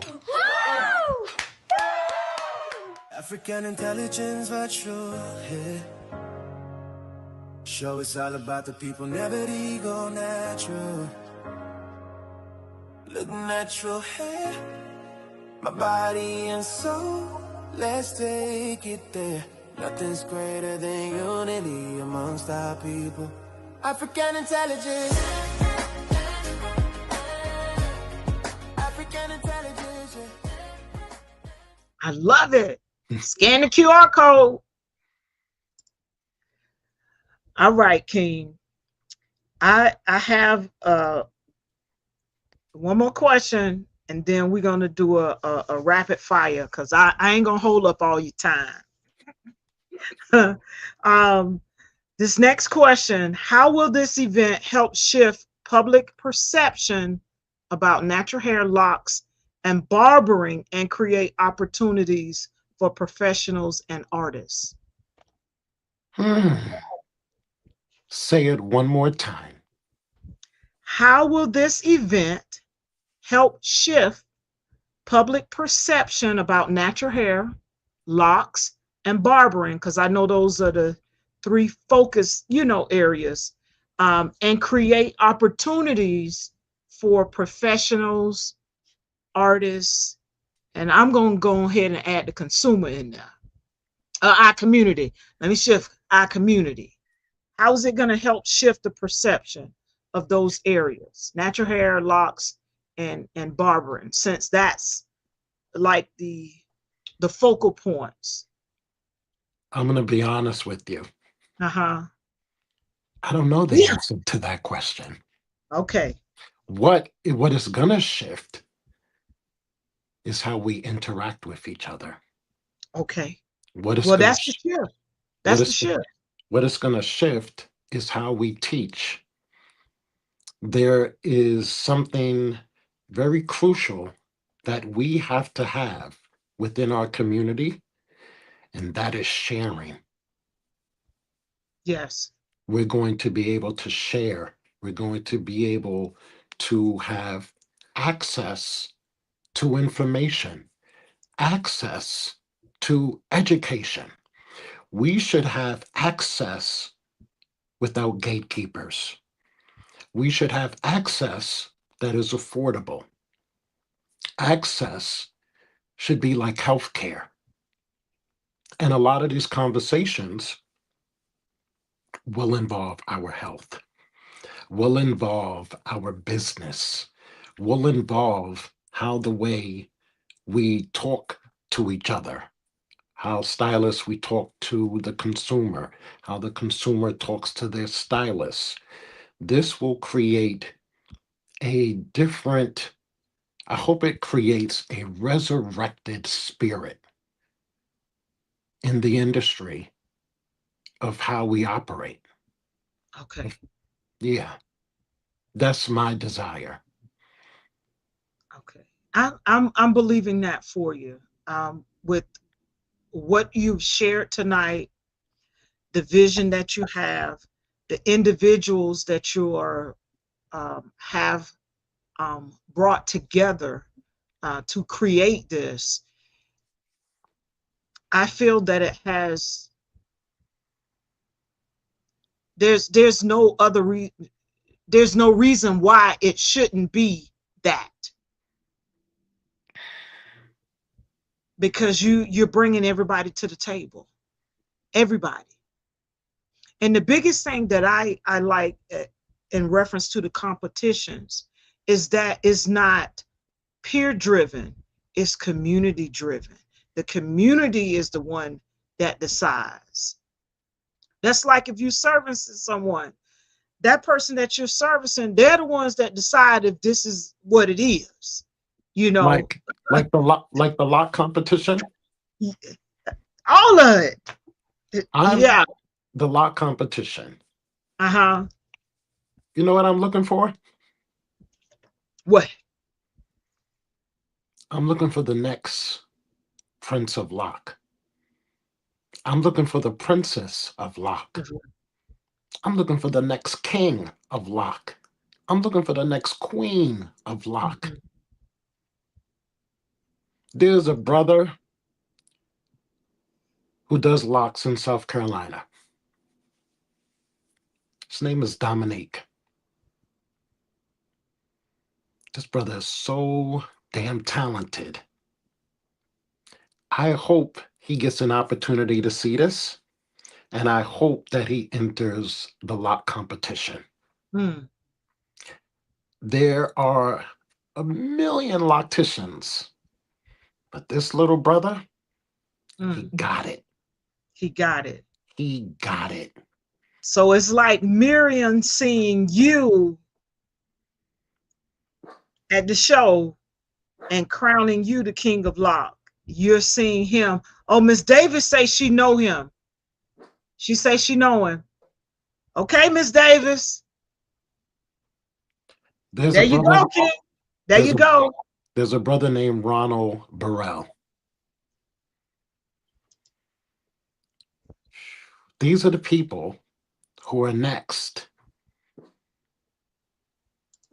There are some amazing little sisters who are taking the art and the culture not just in style, but the way they're doing business, Right.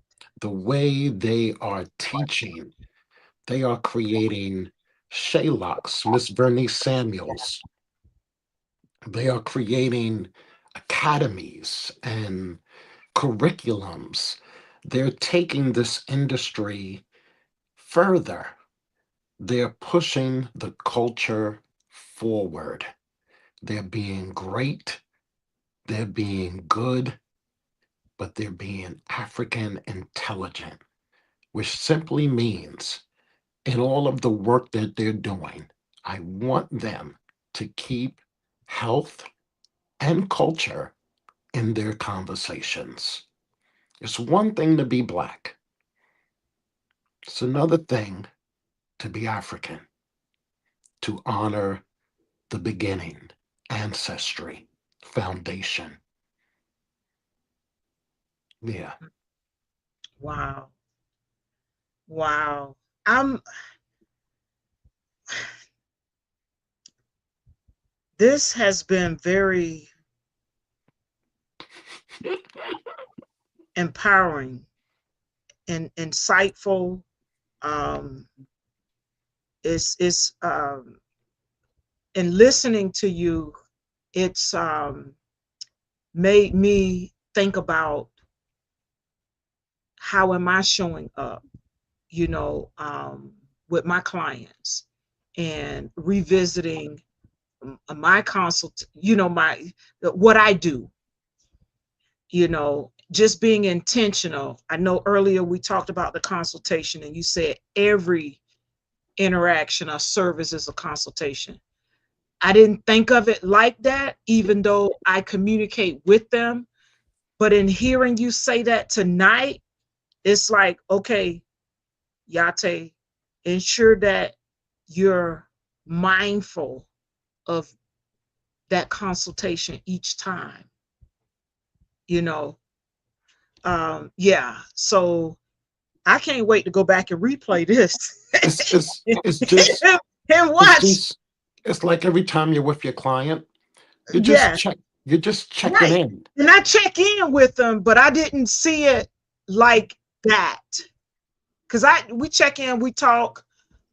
Space is very intimate, you know, so the space creates that. But in doing so, it's like, okay, let's take that up a notch. You know, let's take it up a notch.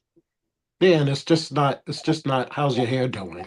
Right, right, right. It's it's, it's how you doing. Right. How are you doing? Yes. Yeah. And they Yes. get to check in with me. And they sure check in with me. I know that much. They sure check in with me. I, I I love my clients are like family to me, you know. And being that I'm here in South Carolina without blood relatives, they have become my family, you know. Yeah. So I'm grateful. I'm very grateful. Um, Rapid fire fun. Just a few things, few questions. Very quick, lighthearted questions for you. Favorite lock care tip? Favorite lock hair tip? No, lock care, like lock care, hair care, lock care. Since you're the king of lock care tip. What's your favorite lock care tip? Shampooing. Hey, no. Say it again, cause there's some folks out there that they just don't think. Yeah. Shampooing. I that's the foundation. Um, you gotta have a clean Clean canvas. scalp. Clean scalp equals healthy hair growth, huh? Shampoo, shampoo, shampoo, and conditioner, conditioner, conditioner. Okay, let's I talk about that because some folks think you shouldn't condition the hair because it's too thick. It gets enlarged in the yeah. Talk about that real quick before we go and finish this rapid fire. Debunk the myth of conditioning locks. No, I don't want to debunk nothing. Okay, well, That's tell what us why tell us why it's important to that's condition locks. that's what I want to debunk. I want to debunk stylists telling other stylists what they do is wrong. Okay. Okay. That's what I want to debunk. That's what you want to debunk. Okay. There is no right and wrong way to do this. This is art. Okay. And just because somebody does something differently than you, it doesn't make it wrong. Right. Kafele, It's what works for them. I believe in shampooing. I believe that there is no detoxing. I believe you So no apple cider vinegar and baking soda, huh? Not for me. Okay. Okay. Not for me. All right. You put a stopper in the shampoo sink and you allow the person's locks to soak. They made shampoo for a reason. Dr. Bronner's is a soap. It's not a shampoo. Though people use it as a shampoo, it's a soap. Don't let me go get my bottle. No, just kidding. Yeah, I use it. There's nothing wrong with using Dr. Bronner's. But the difference between a soap and a shampoo is that shampoos were made for our hair. It's made to cleanse the hair. Dr. Bronner's, you can clean anything with it. But there are certain formulations that were made for our hair. Don't have me go get the bottle and read it off now. I'm just kidding. And sometimes soap is not enough. You need, in my opinion, to use things that were made for our hair. Okay. Why not use conditioner? Your client can go months, weeks without getting their hair done. What is the level of hair care that you choose to give the client?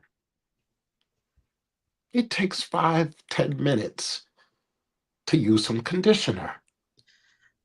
I personally, because especially my male clients know that they don't shampoo on a regular, I always ensure that I take care of them from the shampoo perspective, but also I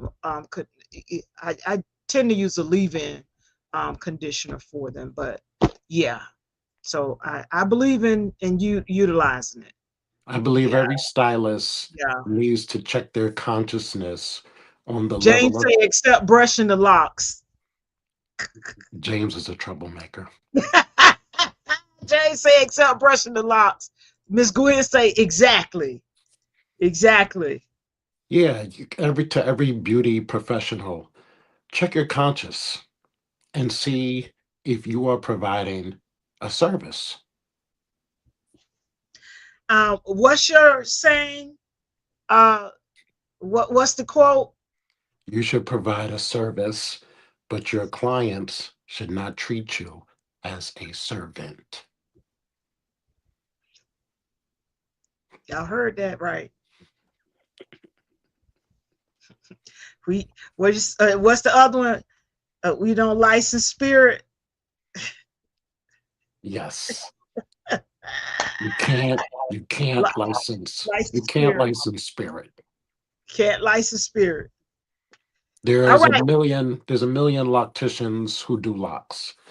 And doing hair is like church. James say preach. And everybody in the church doesn't have the anointing.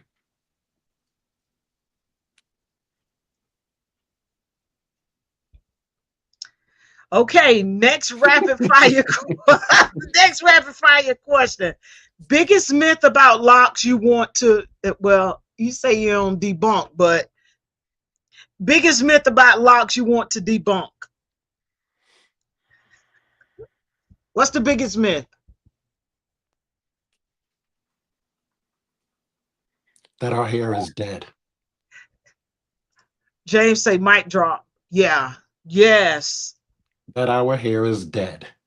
How there are institutions that have told us that our hair is dead. And I believe that our hair can't be dead. Something that causes so much conversation, so much upset, that causes us to want to deregulate our hair, to regulate our hair, to license our hair. Don't lock that little baby's hair. When you're Get a gonna cut, law about our hair, huh? when you're gonna cut those locks off, something that creates so much energy can't be dead. It's alive and well. When you're starting your locks and you're going through the stages and your hair doesn't give you the aesthetic that it needs, that's an energy that people would refer to call it ugly stages. There's nothing ugly about Black people. That's one of the things I'd like to get rid of us and the language of how we speak about our hair and our skin and our skin tones. There's nothing ugly about Black people. They're the challenging stages. They're the beginning stages. Mhm. They're the growth stages. But there's nothing ugly about them. Mm. It is the caterpillar going into the cocoon and coming out as the butterfly. Mm, mm, mm.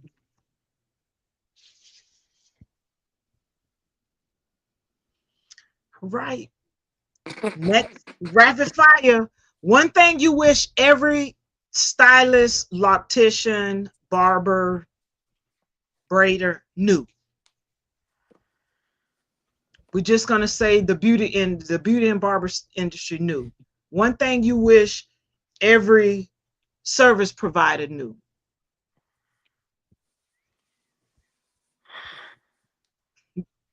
What a gift it is to take care of someone else. What a joy it is to be in community. What a honor to provide the permission of touch. It's sacred, If spiritual. if you have the anointing.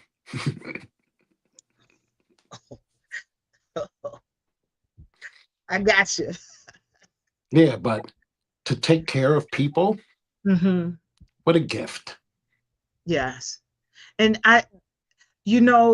every time I service my clients, I tell, I make them aware that I'm grateful to have them. Not just because I make my living at this, because they're helping me to, I call it, get a second chance at a first love. So it's an honor. I let them know how much I appreciate them coming to me. I just had a sister in Atlanta. I just had a sister in Atlanta who flew down to get her hair done. Mm. And I was like, wow, like still people will fly from another state to come see little old me. Mm-hmm. You know, I'm not 50,000 followers on Instagram and TikTok. I'm the old school kid on the block. but for people to see the value Yes. of being with the lock star. Humility. It Humility. is. It is. You know, I don't really think I do anything that different. You know, I think my charm and my personality has Ah, a is very warm and different and inviting. But I don't really think I do anything different. right. I do think I have a signature way of styling, but Right. just to be acknowledged, and for somebody said, I see you do Keisha Charmaine's hair, and I need to go to the person who does her hair Right. and to book a flight and to go back home. Um, Thank you. I've had some really great opportunities and highlights in this industry, and every beauty professional, I would love for them to have the opportunity to have those same Same highlights. highlights. I've done TV, I've done movies, I've done celebrities, I've done sports figures, I've teach classes around the world, I've had a residency at NYU, I'm working on a book, I've the most awarded loctician in the world. I've had some really great opportunities, and I want That. everyone to have those opportunities. And to please be careful what you ask for. Mm. Everyone in the natural hair community doesn't have a natural spirit. Ooh, And one more time. everybody in the natural hair community doesn't have a natural spirit. And what you And mean by natural spirit? Break that down. some people are not nice. Some people are not nice, and it comes with the territory. It makes you Yeah. stronger. Hmm. This whole opportunity with African intelligence, I'm really seeing who supports me and who's not supporting me, Let's go and say amen. you know? Yeah. Yeah. And the beautiful thing about this is that you're constantly learning. Yes. And so there's people I've supported for years who have not picked up the phone or purchased a ticket to support. Support takes courage. You always tell me that support takes courage. And so during your growth, you're going to lose some people. You're going to lose a lot of people, but there's a whole lot of people that's going to grow with you. And there are people who are going to be unexpectedly support me. Hmm. The Dean of Spelman, who enrolled to support African intelligence, I don't even know what to say. Wow. I had a woman who has a TV show who just interviewed me. And when she found out about this, she canceled her guest to interview me. Wow. There is a stylist in Kansas City, Missouri, who just purchased 5 tickets and said, give them as giveaways. There are people who are supporting me from spaces that have been unexpected. Mm. And that's the way it is. This is a new beginning for me, and I am creating new legacy. I'm creating new history, and things are shifting. Hmm. And so That I'm here for the ride, and this is interesting. that would lead me into my last rapid fire question. What's next on the horizon? What you want to share? I'll just say that. What's next on the horizon? Because I know everything is not to be shared until it's done. What's next on the horizon? Well, this show is, of course. This show is, of course. It's the next big thing. Is to be able to do African intelligence for the following year. Okay. What's next for me is my book. The story of a Black man who stepped into the natural hair and the beauty industry and made a difference on my terms. I didn't go to cosmetology school, and I'm not against cosmetology school, but I did it on my terms. And okay, Bobby Brown, my prerogative. I'll mess with you. Yeah, I did it on my terms. And my ebook, my book, African Intelligence, the product line, the merchandise. I want to be a consistent inspiration for Black men in the industry. There are always women, always speak about Black women in the industry. I want to be an inspiration for Black men in the industry. I want Black men to know that being a rapper may not be it. Being a basketball player may not be it. Being a construction worker may not be it. If you see your son braiding a doll's hair, don't take the doll away and replace it with a truck. There's nothing wrong with braiding hair. There's nothing wrong with doing locks. There's nothing wrong with being a barber. Black men can do anything. Black men are magic too. Wow. Yes.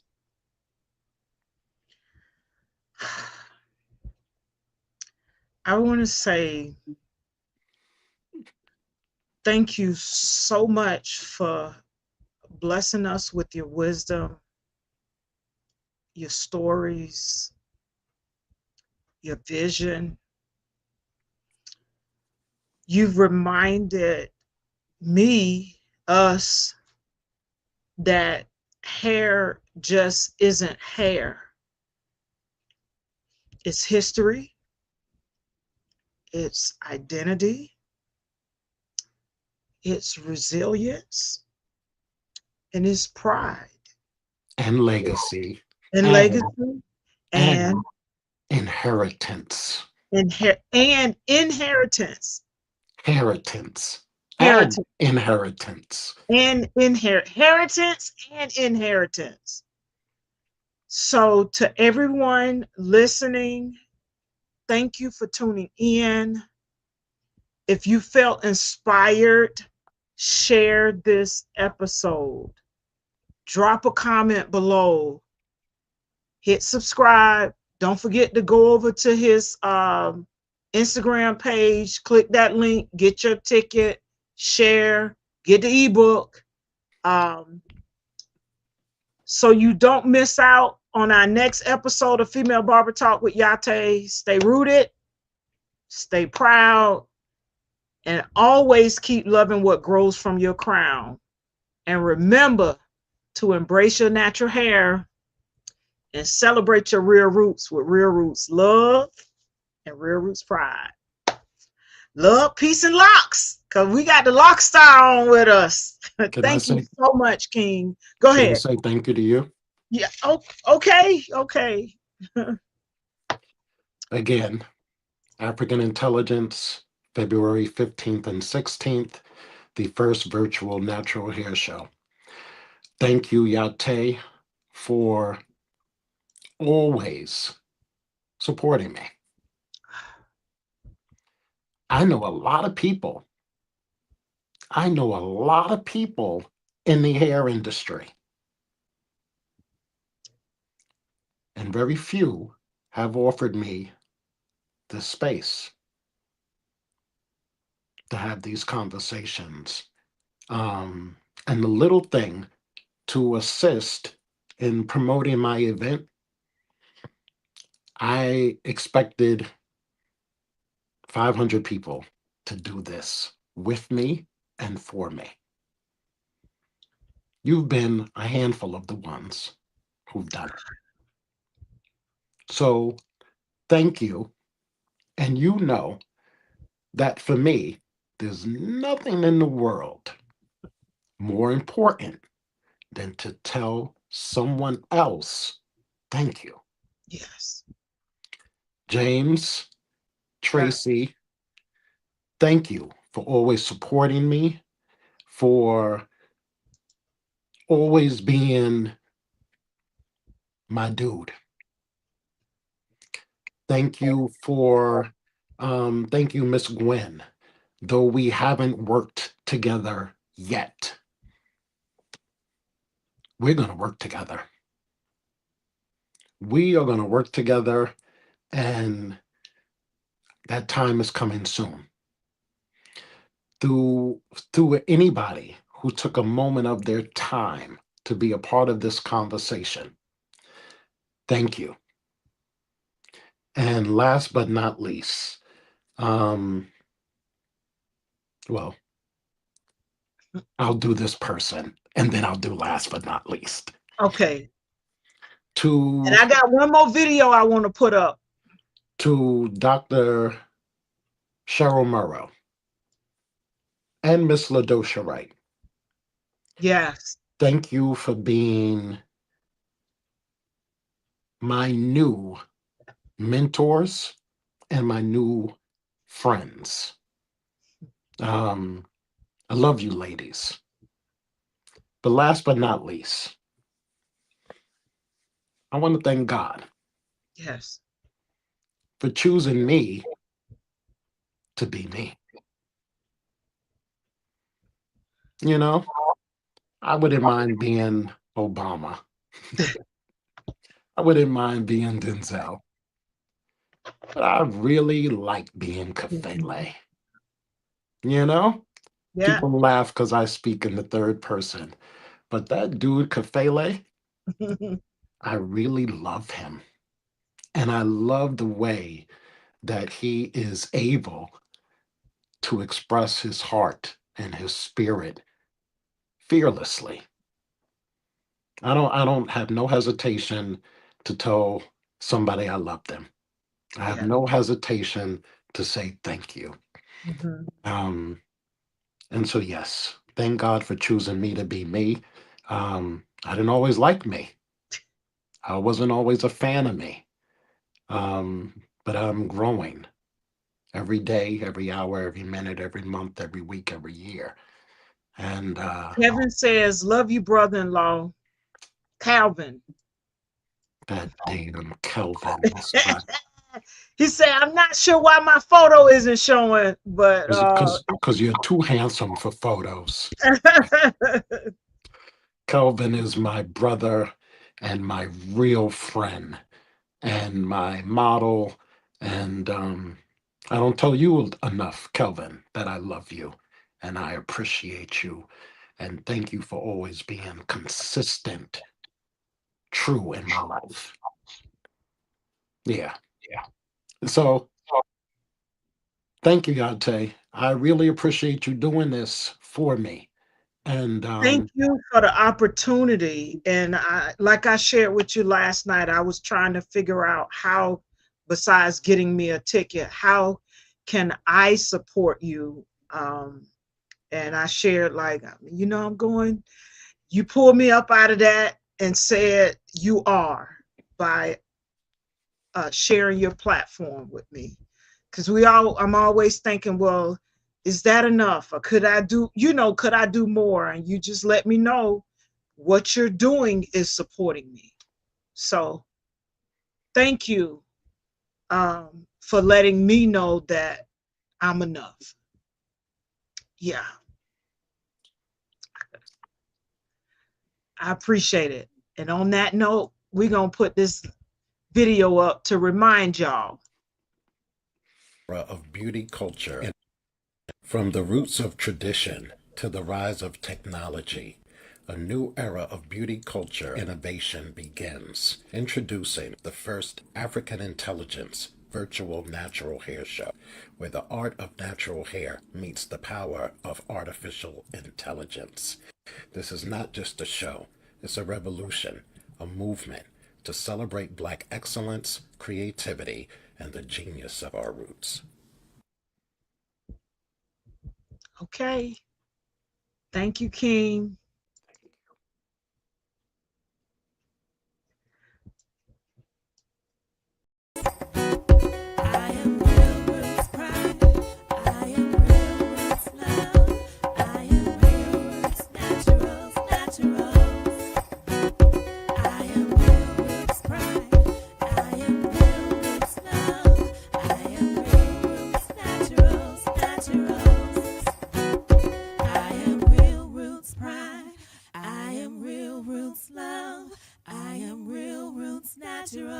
Naturals.